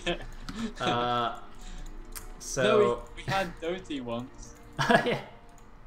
And he always beat Zeke, and then Zeke did it. Oh yeah, guys, that was actually like one of the greatest series ever, guys. Was that ISL 3? Yeah, I think so. That guys, was one of the ISL 3 finals, and it was a best of 9 too. It went to all 9 games. It was like people thought Zeke was in like 4 or was it 5-1, I guess. It's best of 9. They're like, oh yeah, 5-1, 5-2, easy peasy. And it like went to the last game. It's like, oh, what is going on? It was literally one of the most exciting series I've ever been involved in. Seriously, guys, go watch it. It was so good. I really wish Doty would come back. He disappointed me so badly last time, but I think I could get over it if he were to return. Oh, we got 2 hatch action. Elegant. We got some 2 hatching going on. So Zeke going for the 2 hatch fun. He's got his spawning pool on the way up. He's got his drone doing a little bit of scouting fun. While Scan is doing nothing unexpected. He's got his barracks. He's making his marines. You guys know the deal. You know how this works. And yeah, he's building up a decent number of minerals now. So I guess he's preparing to throw down that natural command center, which we'll see in just a second. Now, Zeke, of course, will know he's the underdog in this, and as we always say, it's probably better for Zeke to do something kind of a little bit unexpected or maybe a little bit off kilter. So we'll see what he actually comes out with right here. But it's not going to be anything crazy in the early game, that's for sure. Well, I think with 2H Muta, it kind of puts him in control a little bit more. So instead of kind of like being like Eon Zerg and at the mercy of Scan's Marines, going 2H Muta means he's going to be the one sort of dictating how the early mid game goes, where he's going to have very early mutas out. Scan is almost certainly going to be on the defensive, and you know Zeke can just use his amazing muta micro to try and make something happen here. And this is what I really thought Eon Zerg was going to do, and probably should have done actually, instead of going for just like the 3-hatch builds. Because, I mean, this is just like a lot more aggressive and fast-paced, and I think it lets you play more in your comfort zone, rather than let Scan do whatever he wants. Yeah, I think that's true. It allows him to dictate the pace of the game, which is important. Because Eon Zerg he relinquished all of that control very, very freely, and as such, Scan was able to, you know, really seize control. And we saw how that went. Eon Zerg was not only in the dark, but was also he looked a little bit hapless at times. So I think this is a nice choice from Zeke right here, and we're going to see him throw down the Spire in just a second. Dude, I like the way Earth Dragon puts it. He says, attack style is good style. I like that, man. That could be like a Confucian saying. I'm pretty sure Confucius said that. Attack style is good style. Sounds like something he'd have said. Yeah. Or maybe he got that from Sun Tzu Art of War. Yeah, or something like that. It's one of those things, you know. Like I'm pretty sure the Art of War also says make DTs to win games, you know. Like I bet it does. It's just one of those things. It's like you know, it's been true for centuries. If you're invisible, no one may kill you. Yeah. Like, what do you think ninjas are? They're just like old school DTs. Yeah, that's true. We have a little bit of circling run around action. It looks like Zeke, trying to get a good position. He's going to actually grab himself a couple of Marine kills right here. 3 Marine kills. Very, very nice. Managing to split up that Marine group and grab a few for free. Already he's doing better than Eon Zerg has done. Come on, Scan, we believe. Come on, Zeke, we believe. We don't believe in Scan. He's trying to figure out if he can run past his depot, I think, and he can't. Yeah. I wasn't actually sure either. It's like, is that actually tied with the cliff? It is actually tied with the cliff. You never know though, do you? Yeah, exactly. You just gotta try it, and it's like, oh, okay, I can't run in there. Well, I mean, now he obviously knows. He's just kind of like scaring Scan. He doesn't want these Marines to leave too far. He's basically saying, if you leave your base, I'm gonna run inside and kill your SCVs, so you better just stay there. And that's good. That's exactly what you want. So you can see he's not even made a single creep colony. You know, even though he does, well, he has 5 lings against like a decent medic marine force, and he's not even having to build a sunken. He might benefit from a sunken at some point, but he does already have his mutas on the way out, so yeah, it's actually okay. Yeah, he's actually got 6 mutas on his way on the way right now. God, it's so unusual watching in a live game instead of watching replays. I keep clicking on the eggs like to see what's going on. Just having to rely on actually my knowledge, which is, you know, scary. This is like Korean style, like OGN style casting, man. You don't get all these fancy, you know, tools. You don't actually get to see what's happening. You gotta just. That's awesome. I feel very authentic. Yeah. And here comes Zeke. He's actually got the drop. Scan a little bit late on his missile turret timing. The turrets are not ready yet, but Zeke is going to have to drop back and use his mutas to defend, which is of course exactly what Scan would have been thinking. But Zeke easily has enough mutas right here to deal with this Marine count, as long as he micros mildly well, which I'm sure he'll be able to do. Yeah, Scan seeing that there's really no way forward, is pulled back. He was probably going to lose a fair number of his Marines on the retreat across the map unless he pulls something amazing. Here we go. Here comes the engagement. Zeke should make pretty light work of this. All the lings go down, but of course that's not really a problem. All the Marines are now done as well. Going to get 1 or 2 final pot shots off from the beats, but that is going to be that. And so it goes for the first little poke out from the Terran. Now Scan is not going to be too unhappy about this because it did buy him time to get all his turrets up, and you know, basically prevented the mutas from harassing him straight away. So, you know, I mean, that's basically the trade-off there, is he knew that would be a suicide mission for the Marines. He just wanted to give himself some time. Now he's got the 4 turrets, but the Marines are actually not in position here. The mutas, though, are taking quite a few turret shots. They gotta be a little bit careful, because now the Marine force is moving out. Zeke is gonna see this with a well-positioned Zergling. Interestingly, Zeke took the base at the bottom of the ramp at the bottom left instead of at the top of the ramp, so it's gonna be a little bit more difficult to defend this with lurkers. So we're gonna have to see, he's gonna need like at least 3 lurkers, I think, to properly defend this. Yeah, I reckon you're going to be right. It's a bit unusual that he chose the natural expansion position rather than the main. I'm not quite sure why he would have done that. But he does still have enough mutas to delay these Marines for quite some time. Scan only pumping out 3 barracks this time, not doing anything ridiculous like he did in the previous game against Eon Zerg. And now he's going to head over to the, I guess, It's close to the bottom left-hand corner. No, he's kind of dallying around in the middle of the map a little bit. Might get a good position on those meters, but Scan's going to be able to pull them back in good time. And Scan's meter micro has been really, really nice so far this game. We saw him do very well, picking off just a few SCVs in the natural expansion as well, and he's been very on point in the middle of the map too. So there is definite hope right here. Oh, a little bit of a mistake there. He loses 2 Mutalisks very, very cheaply and takes quite a few hits to some others. 2 Mutalisks for 3 Marines. Definitely not worth it. Yeah, Scan doing some good micro as well with his Marines, just kind of like stimming right at the last second and kind of sort of turning away, baiting the mutas in, and then running underneath them to target them down. So that's pretty nice. But uh-oh, we got some links coming in. Ziki might just be going for the kill move on this group of Marines. There are some reinforcing Marines that are a little bit far behind. It looks like they will come in, and the mutas should back away here. You should be very, very careful with them. The links are expendable, but the mutas are not. But this is very interesting because even though Ziki went 2H muta, he only killed a few SCVs, and then the rest of the time has been spent in the middle of the map just trying to prevent Scan from moving out with his medic Marine force. So the 2H meter hasn't actually caused any significant economic damage to Scan, although Scan's SCV count at the natural doesn't look that high. But yeah, it's not amazing. In the meantime, though, the lurkers are on the way, so I think Ziki will be able to easily defend his 2 bases now if the Marines do finally get over there.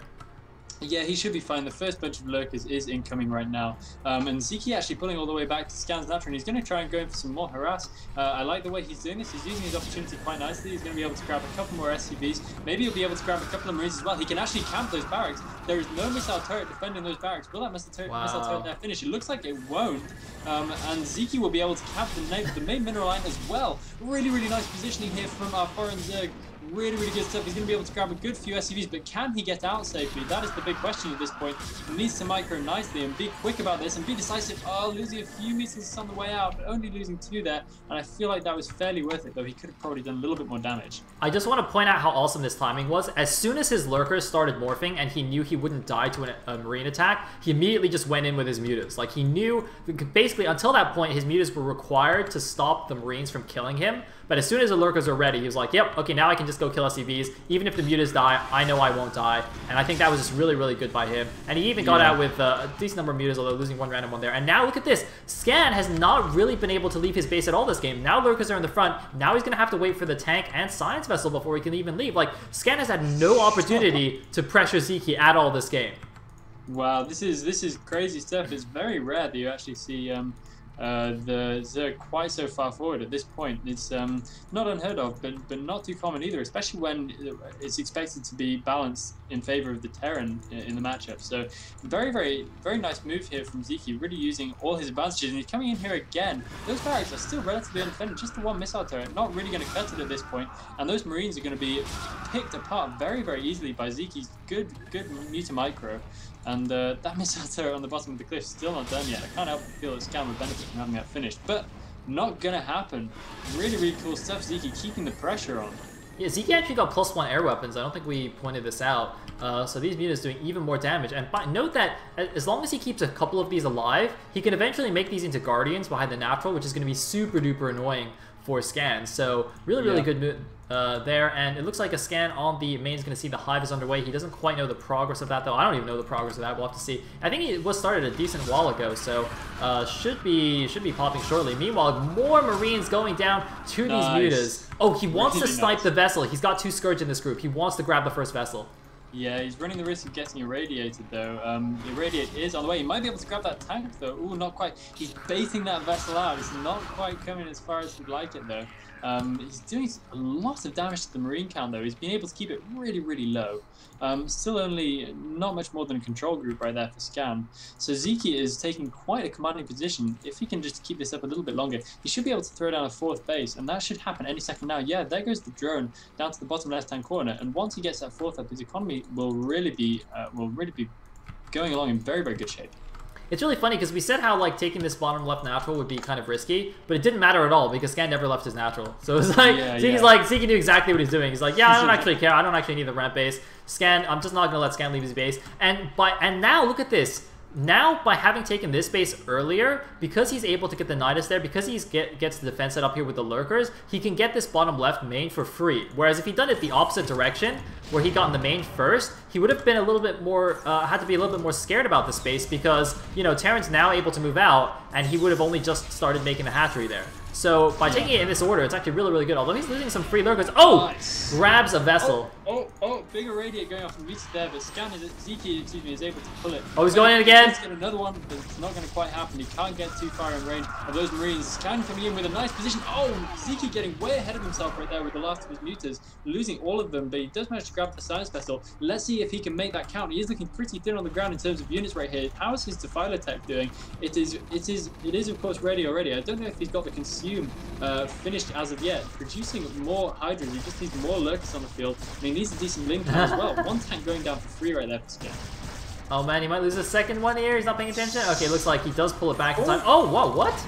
Okay, losing a second tank there, although he's going to irradiate one of these. He's going with the Scourge. No, can't quite do that. Does pull them back. Meanwhile, the fourth base is on the way. He just needs to hold on a little bit longer. The Defilers with Consume should be ready. Oh, very, very close. But Scan has a very big force now at the front. He's got 4 siege tanks. This is very, very scary. We need the Defilers. There's a Consume finally. It's going to be just in the nick of time, and he's actually going to move forward here. Scan, can he snipe off any of these lurkers? He does do a nice target fire and get 2 more, but is now forced away. And one more tank, 2 more tanks going down here as well. Nice stuff right there from Zeke. Scan is now on a 1 tank force, and there's Nidus Canals up already, of course. There's Defilers down in the bottom left-hand corner, so he should be able to easily repel this attack coming in as well. Zeke looking in a really, really commanding position. He's not at any actual risk at this point of losing his bases after quite a tense situation there. He did manage to snipe enough science vessels to keep himself alive, and is now finding himself in a really pretty good position. Scan is going to start thinking about a third base fairly soon, I would say. He does have fairly decent map control, but with swarming, I don't know how much longer that lasts. Oh, another nice science vessel sniper there from Zeke. He's doing a very good job with these so far this game.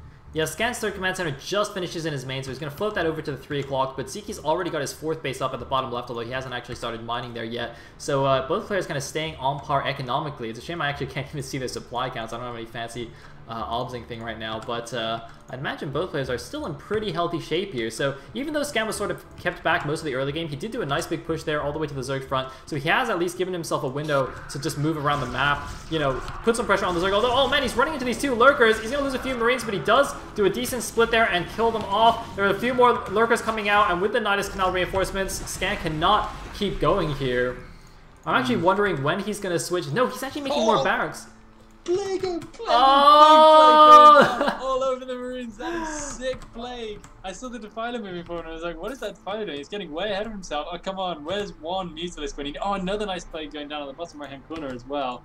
It'd be pretty cool if he could see his way clear to finishing off those units. A lot of damaged Marines right there, as well as medics too. You got basically the entire group right there. Awesome stuff.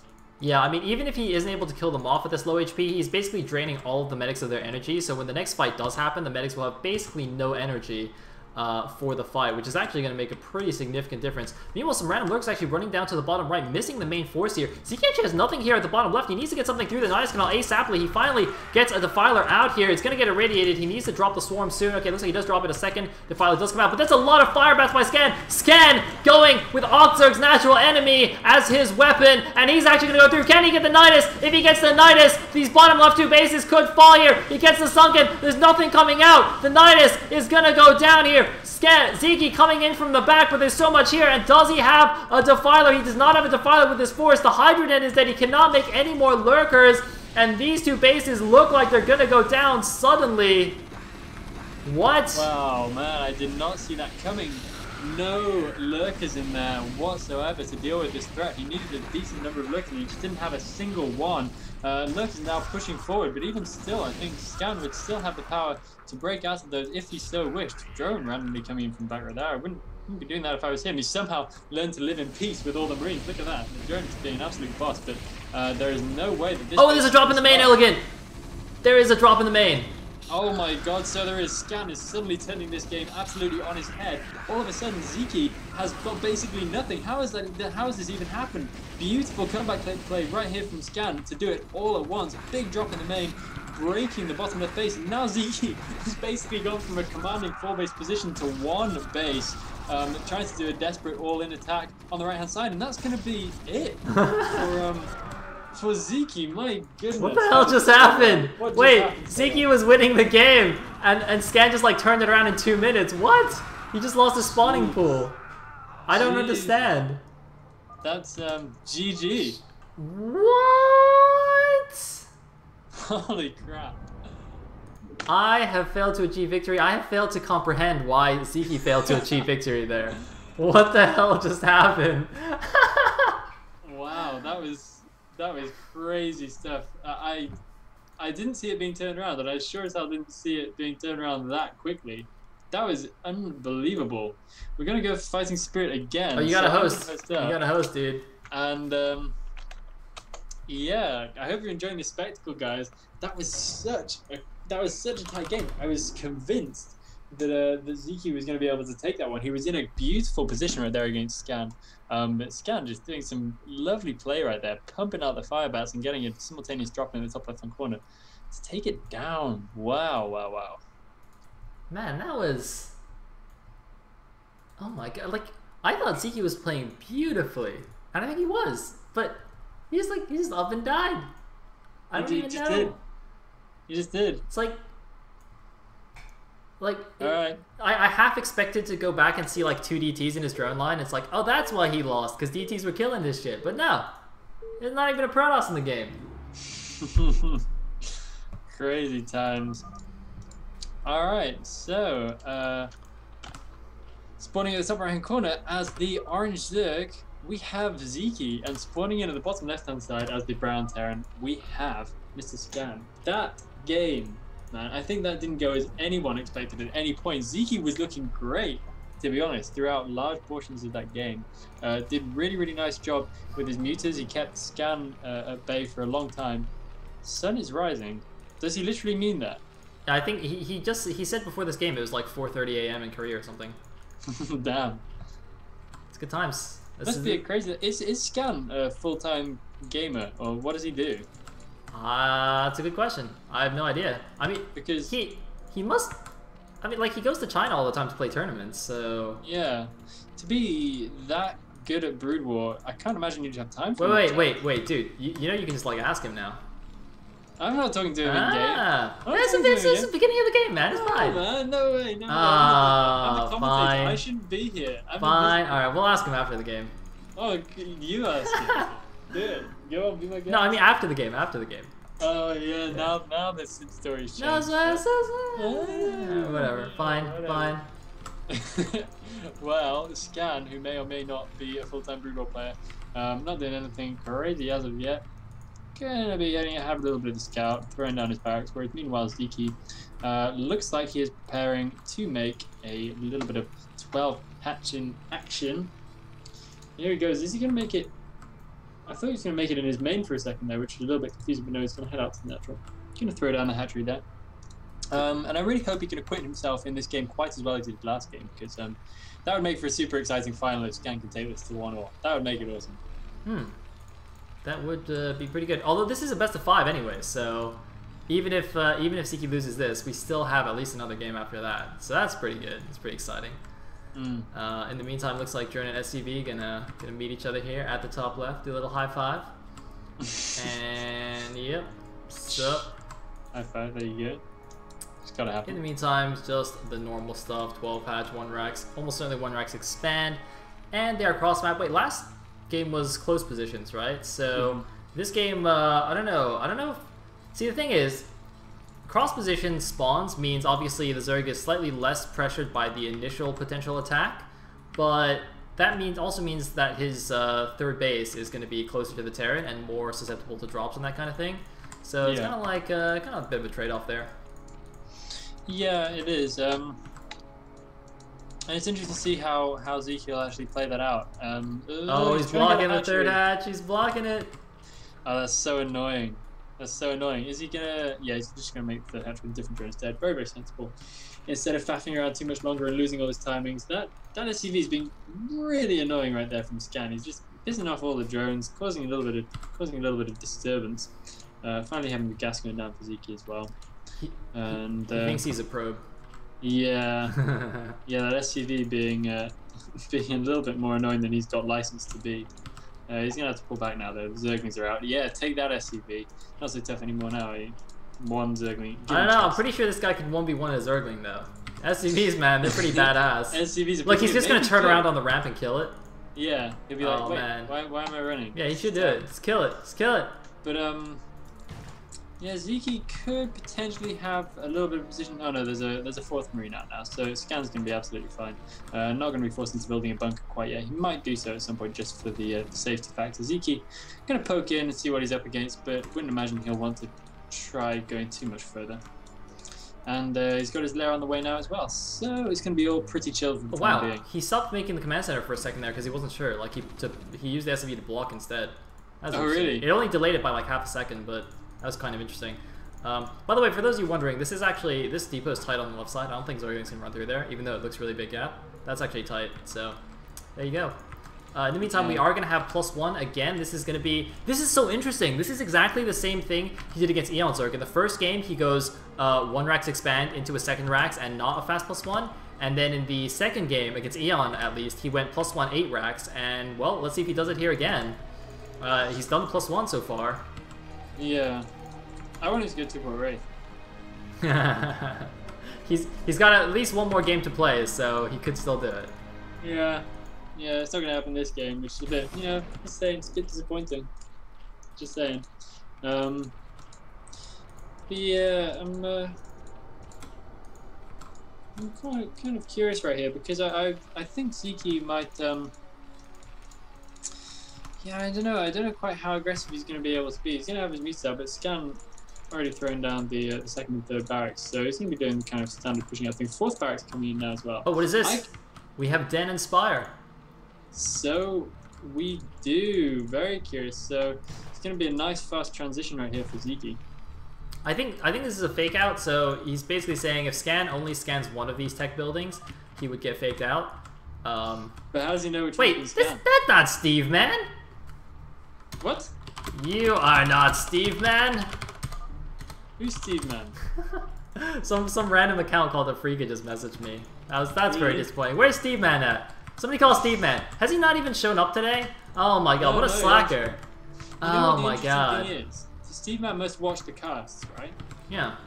But he never talks in the stream chat. I think Steve Man is but how do you know he does? Yeah, he's definitely like. Dude, so who is he? Could you imagine if he was actually like one of my mods or something? It was just like Shinrei. If it was Tupac, it's like Tupacalypse's alter ego is Steve Man. Oh my god, that would be so good. That would be awesome.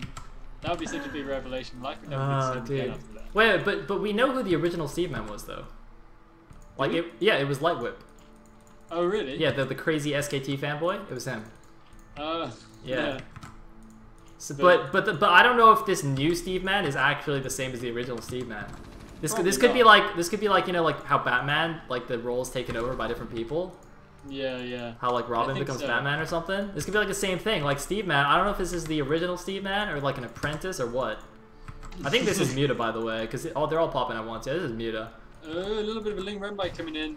They get a little bit confused on the ramp for some reason right there, so they did take a few extra hits than was entirely necessary. I guess they're just running around trying to get rid of any missile turrets that are on the way in, but there are actually no missile turrets happening as of yet. However, I don't know if Zeke has missed the fact that all these Marines are moving towards his natural expansion across the map. He's making one sunken colony only. Oh, he sees it now. He definitely sees them, which is definitely a good thing because he was about to be quite royally ripped apart. He's got one sunken colony in the way in, but I doubt that's even going to be able to finish.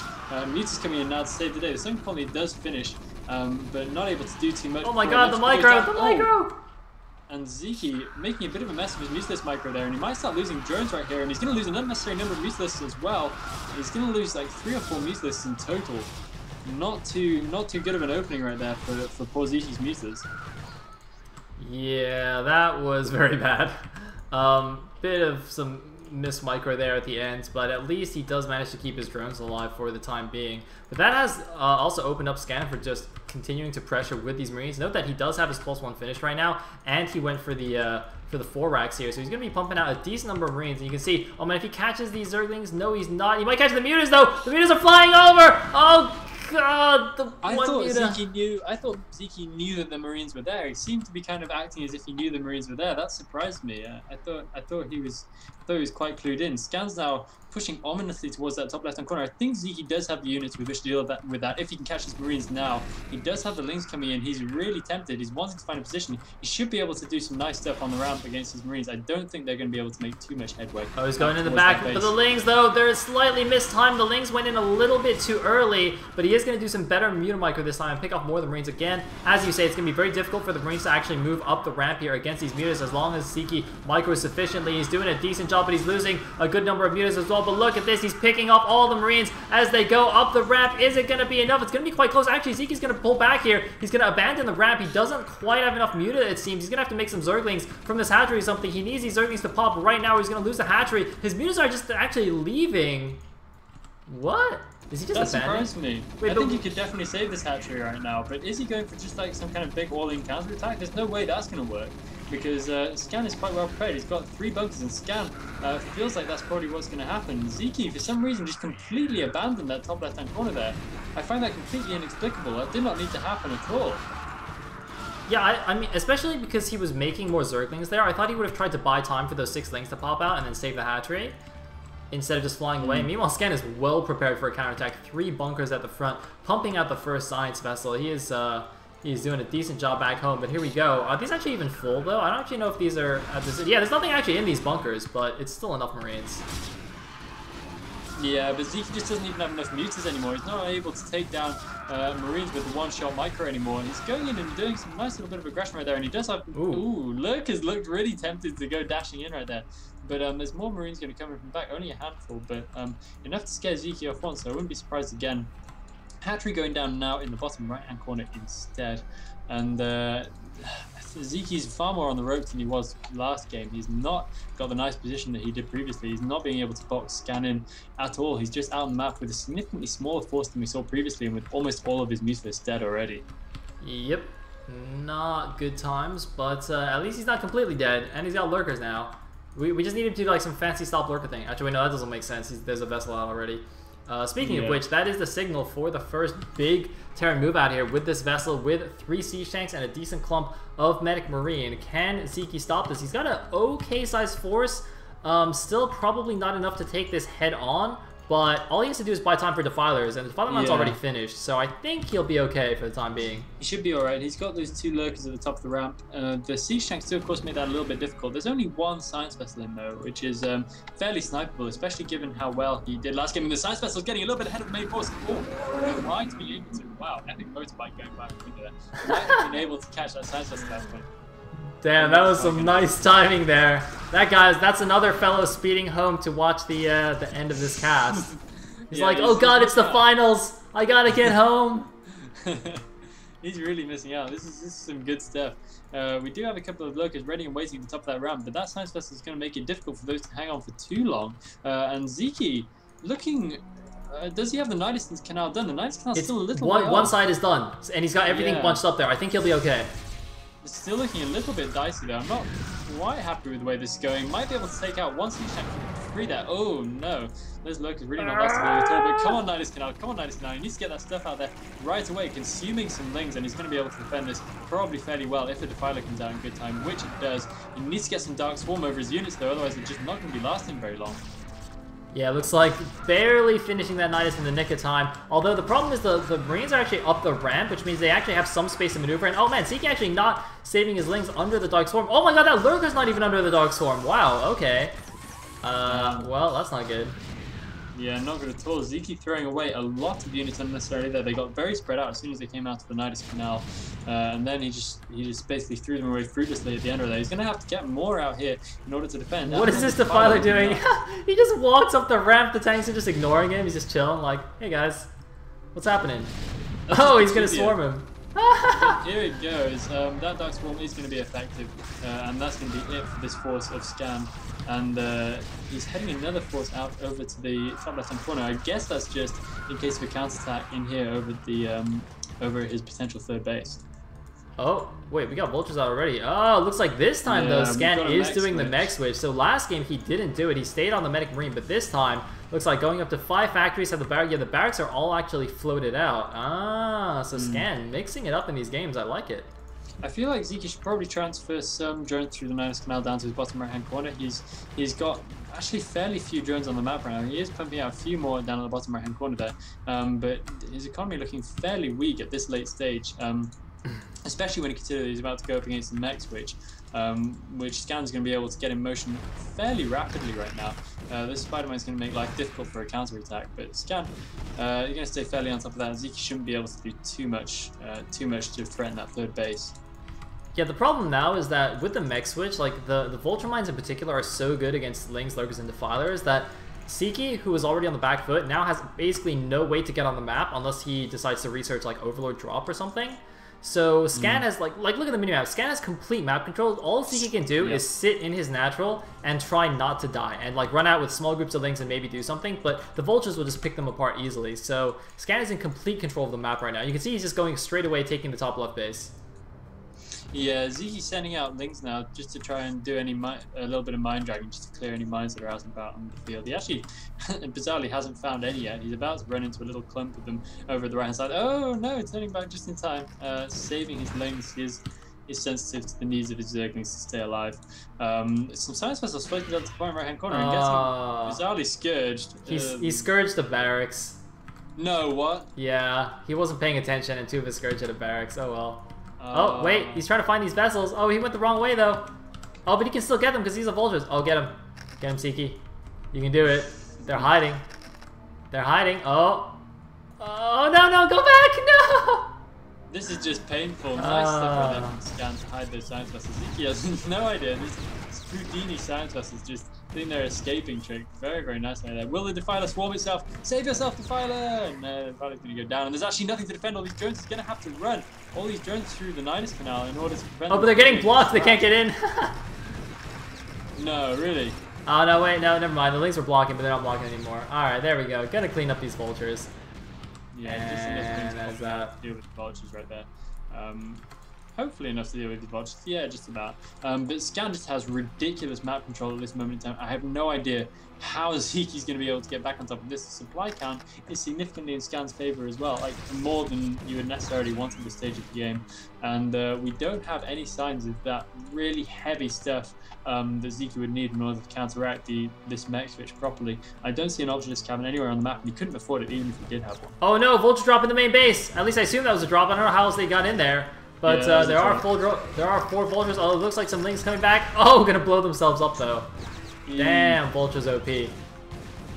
Yeah, Vulture's pretty OP. Scan, it feels like he's got the measure of Zeke very, very nicely in this game. He's absolutely all over it at this point. It's going to cost Zeke a lot of Lings to get back and deal with these Vultures, and a lot of mining time as well. Very unfortunate for him right there.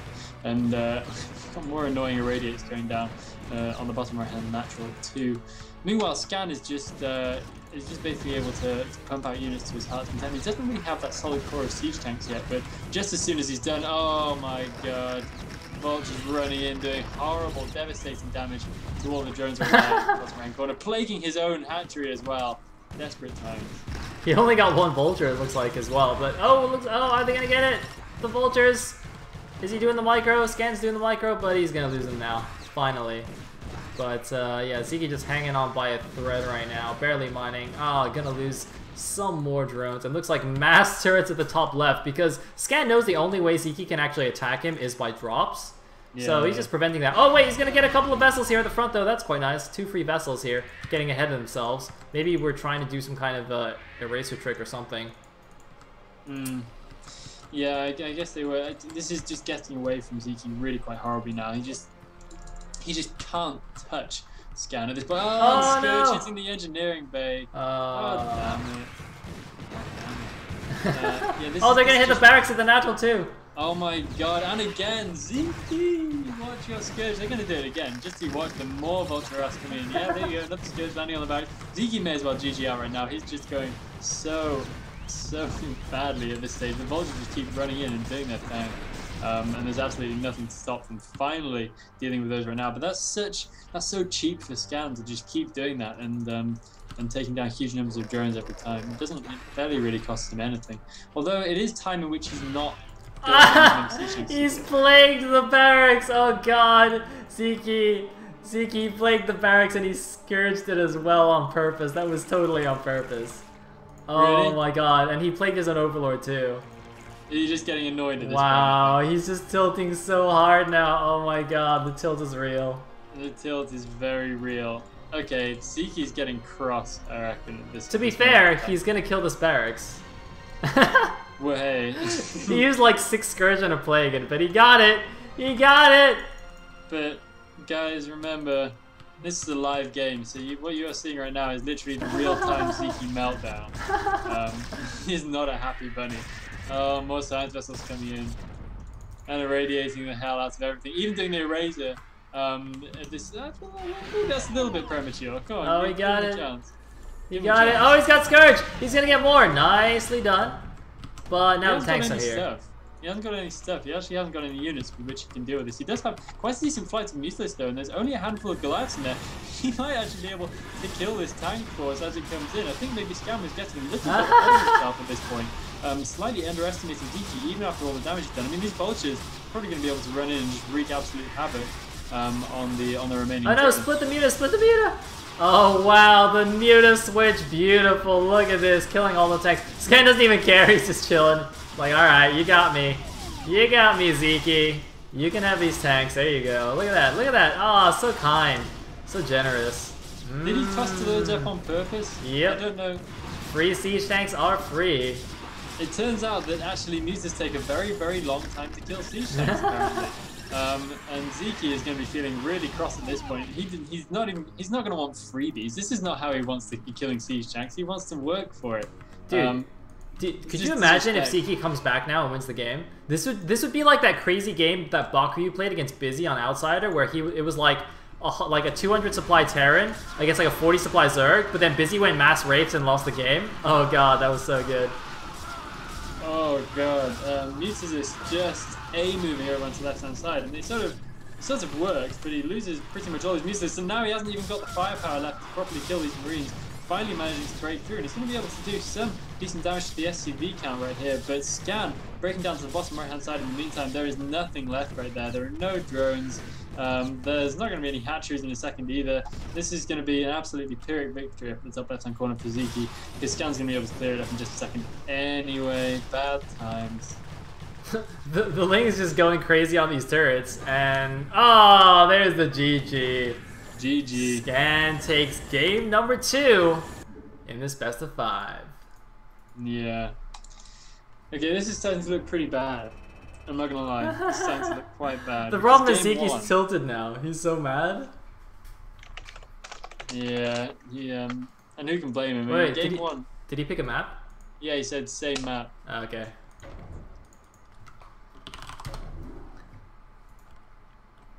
Wait, okay, I'm gonna ask Scan now what he does. Yeah, do it. I want to know. Okay. I want him to say pro Brood War player just to prove that guy in the stream chat earlier completely wrong. It's like, take that.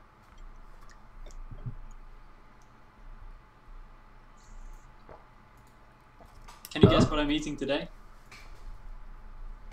Guys, think of something fancy. Oh wait, hold on, wait. Scan. Do you play Brood War full time? Oh my god, can I ban Or attack? are you a student? Yeah, dude, ban him. Oh wait, no, wait, don't ban him. What? Is that like real? Attack? Is that real it's attack? real attack. Oh shit! How Oh, see, Scan's a student. He's good. does he have any time to study? Elegant was wondering.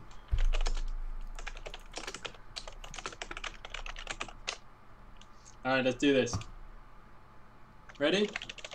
Why am I talking to you? Ready? I don't know. Zeke's ready. Alright, we're going. Okay, let's go. Scan versus Zeke, game number 3. Wait, Scan picked Zerg. What? Or...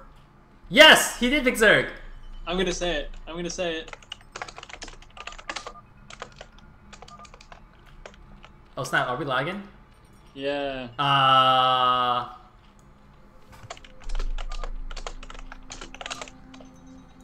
Oh snap! The BM Elegant was wrong. Shush! I didn't say that. Oh man, Patak's gonna be so mad at you now. He's like never gonna talk to you now. Nice, you just made an enemy. No, it's of lagging. Patak. It just lagged a little bit. It just lagged a little bit. It's okay. It's okay. Patak's such a lagger. Out the game! Out the game!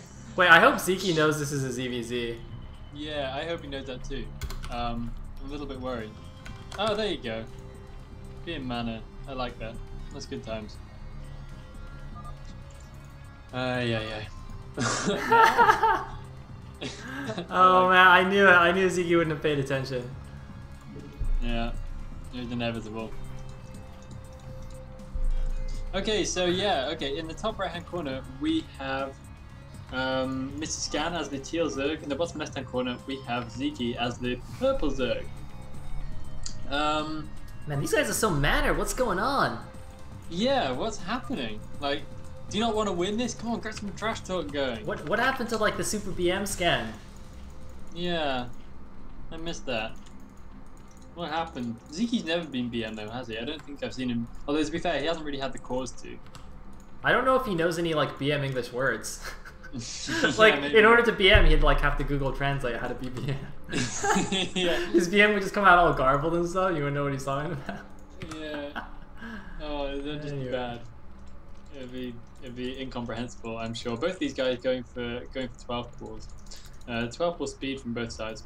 I think Zeke got his gas one drone earlier or something. Oh no, not one drone, but he got his gas slightly earlier. Like it's about 70 HP faster. Yeah. I don't know why. Sorry, I'm a bit distracted. I just heard my doorbell ring. I really hope that's not my girlfriend. Oh damn. Abort mission. Out the game, Elegant. Oh god.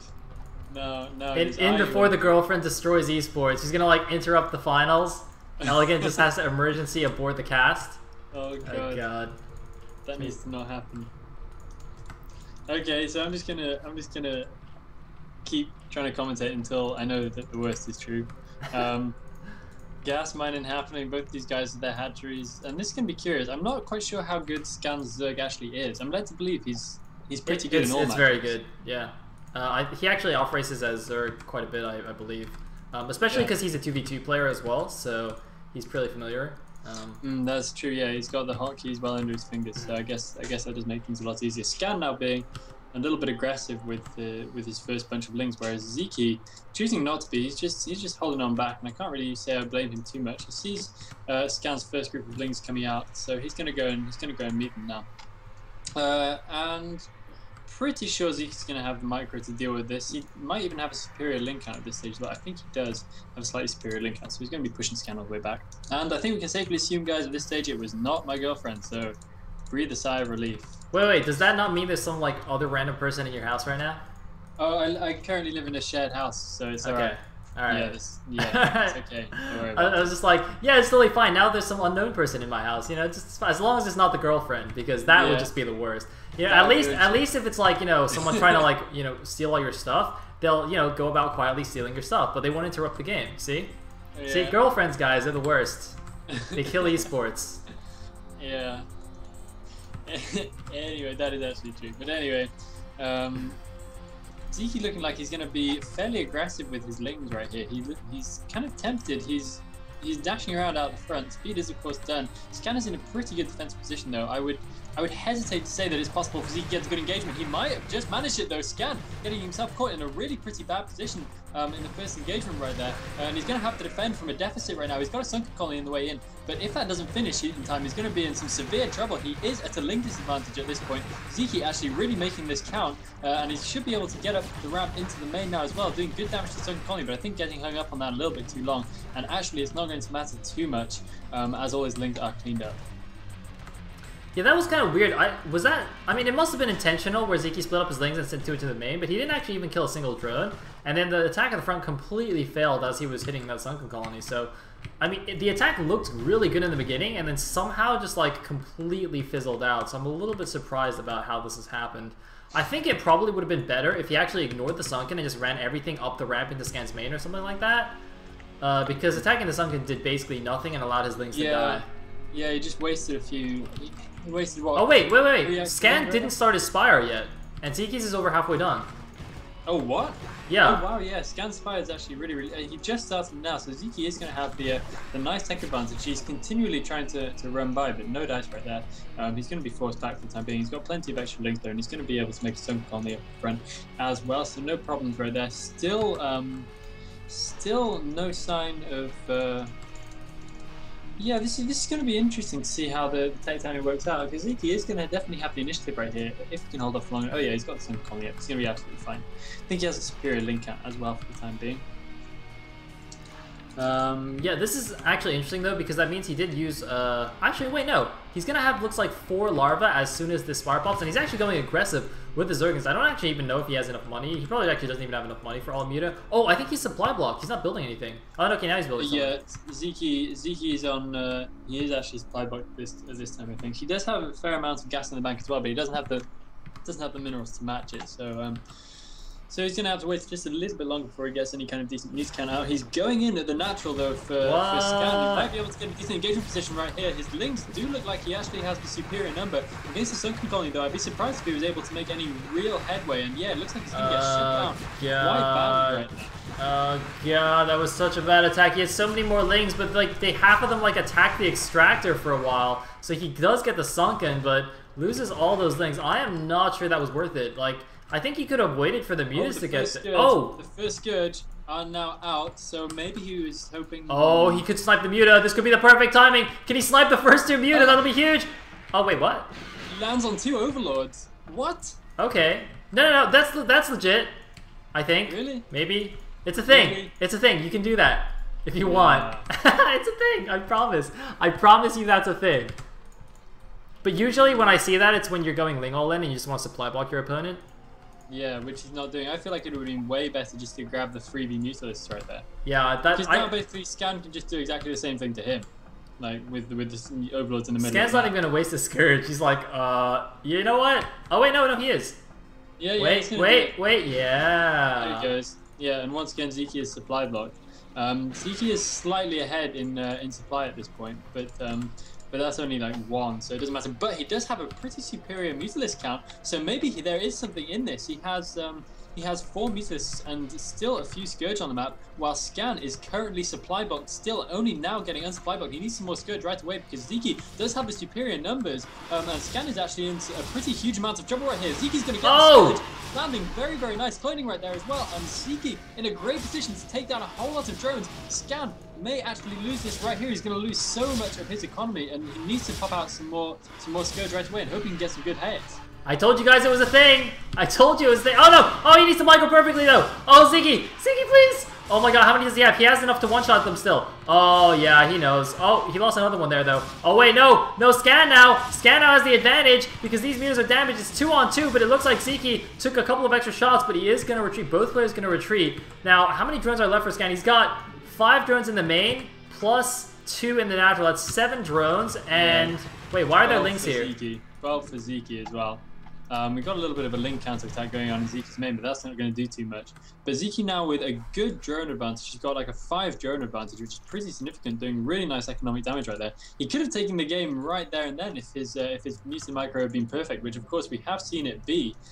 So it wasn't unthinkable that he would have actually managed to deal with that perfectly. But he needs to get some kind of defensive force up and running right now. Maybe he now has enough mutants. Yeah, he should have enough mutants at this point to deal with the force that's incoming from Scan. And he might get some decent Scourge hits to begin the engagement as well. Scan, of course, though, microing very well, as we would expect from a player of his caliber. And now it remains to see who has the superior Mutalist count. Still a couple of Scourge left in the game for Scan. Zeke needs to micro really well against these, even still stopping his Mutalist at a crucial moment and losing one where he did not need to do so. And lots of Scourge still flying around as well for Scan. Zeke needs to be super careful. Is Zeke gonna lose now? Like, what's happening? Like oh my god, and now we're lagging. Oh god, oh, Patak! What? Patak has left the game at a crucial moment. Patak has pieced out, and it looks like that might be all that Zeke needs to defend his base. All he needed was Patak to leave the game. What the hell? Patak, why would you choose that moment? Oh, Why did you choose that man. moment? It looks like Zeke is going to be able to hold on for now. And is going to be able to easily take the Muse battle in the end. GG! Blame Patak. Boom. Patak out. Patak out. What the hell? I love it. Oh man. We've got now a new excuse for losing a game. Now you can blame the map, the lag, or the Patak. Or you can blame Patak. Exactly. Oh god. Alright. Okay. Post it up. Outsider. Let's do it. Oh, is it outsider? Okay. Yep. Let's do this. Scan says he made an extra 4 drones. Yeah, well, I guess why he that's why you died. lose. If you make too many drones, you lose the game. That's just kind of the way it goes. Let's do this. That was the most insane leave game timing I've ever seen in my life. It was so good. I hope he joins this game again. I just like picks a completely weird timing to leave. Oh, that was genius. Okay, so Zeke managing to pull 1 game back in this series. Oh, I didn't check if Scam was ready to go yet. I hope he's ready to go. Dude.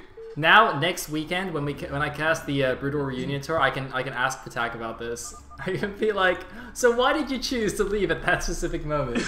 You've got to do that. You've got to do that. Write that down or something. Oh man, that was great. Could he have done that on purpose? I don't know. It did look like there was a tiny lag spike right before he left, so maybe he thought that was him and he just wanted to leave. No way. I think it was legit. That's possible, I guess. Oh well, in that case, it was very good mannered. Well, very well intentioned, but actually quite ridiculous in its.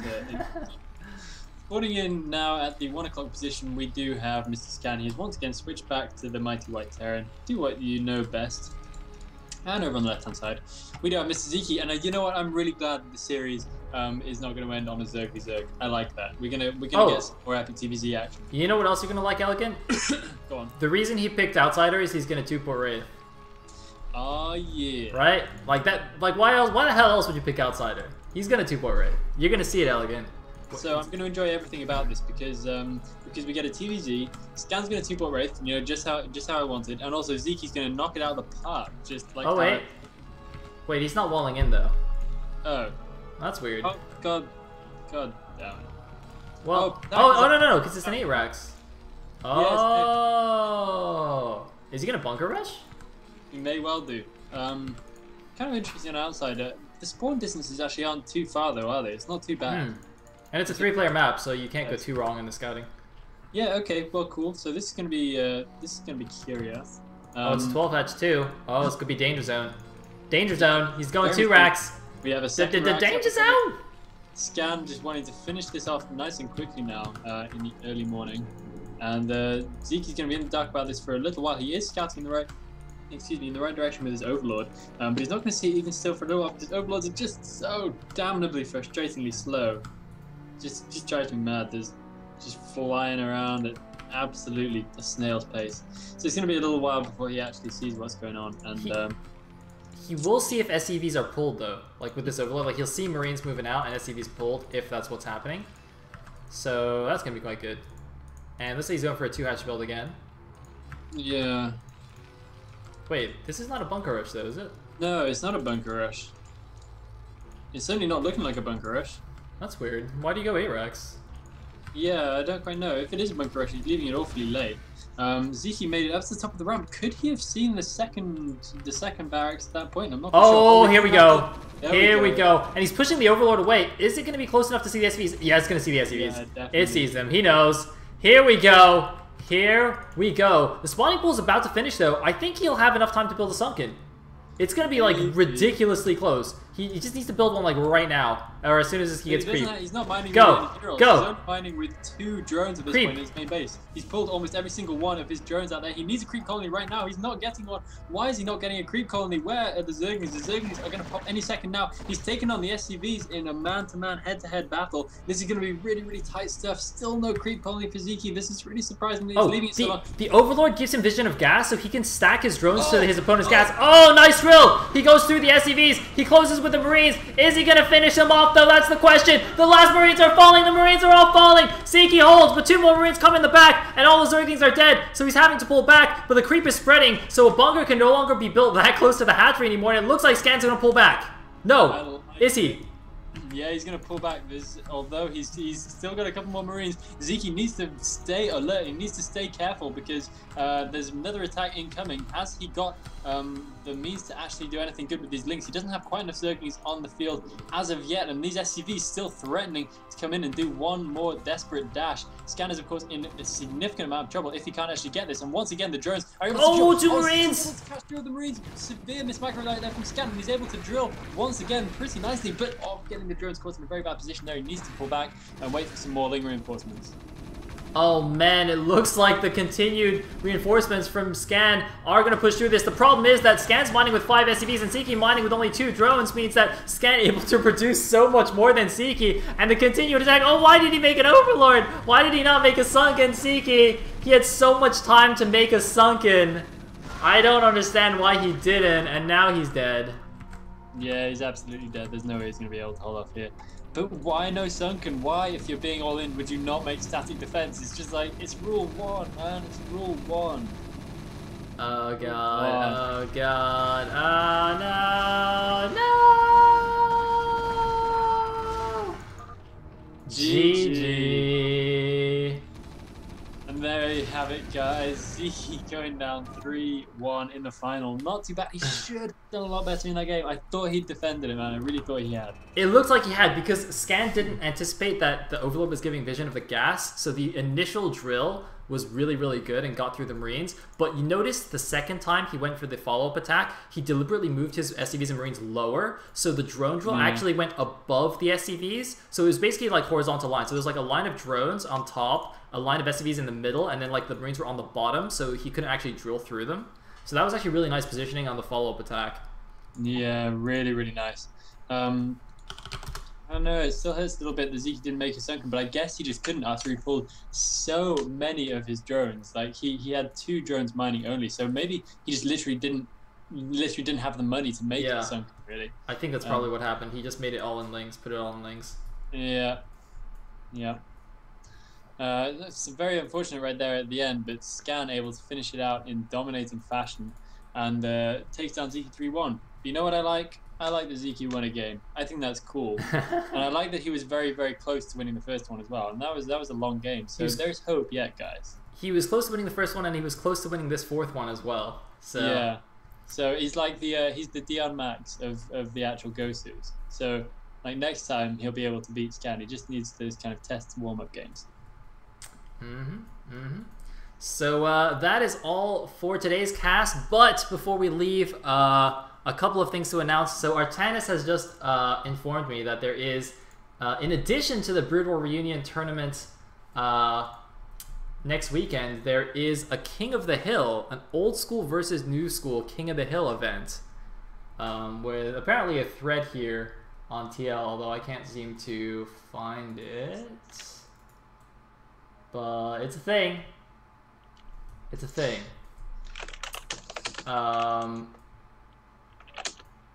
Yeah, I don't know why it just didn't link me to thread. Anyway,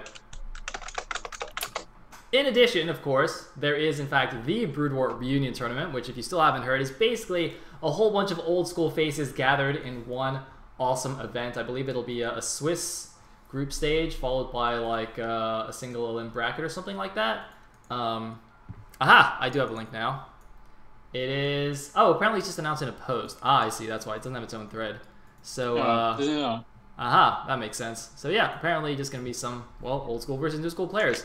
And the actual tournament itself features such awesome names as Sen, Mondragon, Patak, of course, going to be making an appearance. And lots of others you can see here in the thread. G5 is playing. And there's like so many crazy names here. Lots of players who went to SC2 and it looks like have just come back for this event. So that's pretty awesome.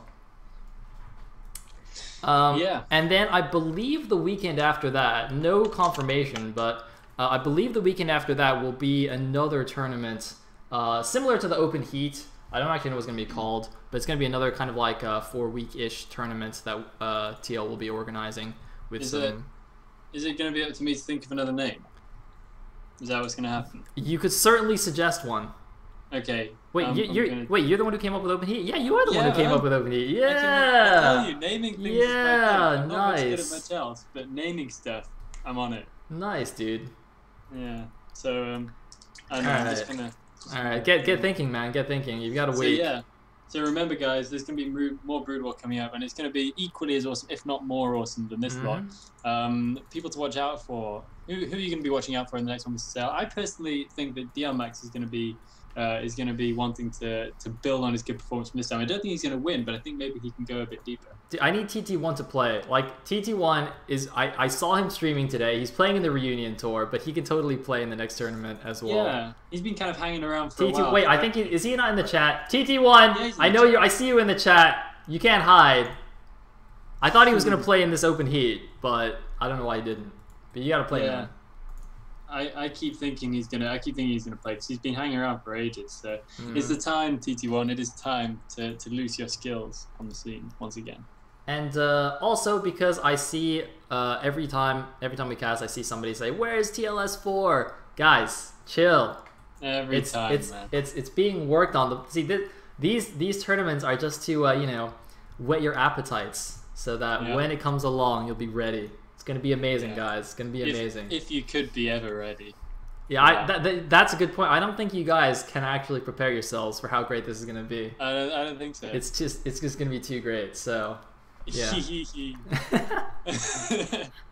Oh, we gotta stop now. All right. Anyway, thank you very much again to thebjs.com and starspawn.cc for sponsoring this tournament. And that is all from us for tonight. So I'll see you guys next weekend for the Brood War reunion tour. That thing. Yeah. The thing. All right. Thank you guys for watching. Peace out. Peace out.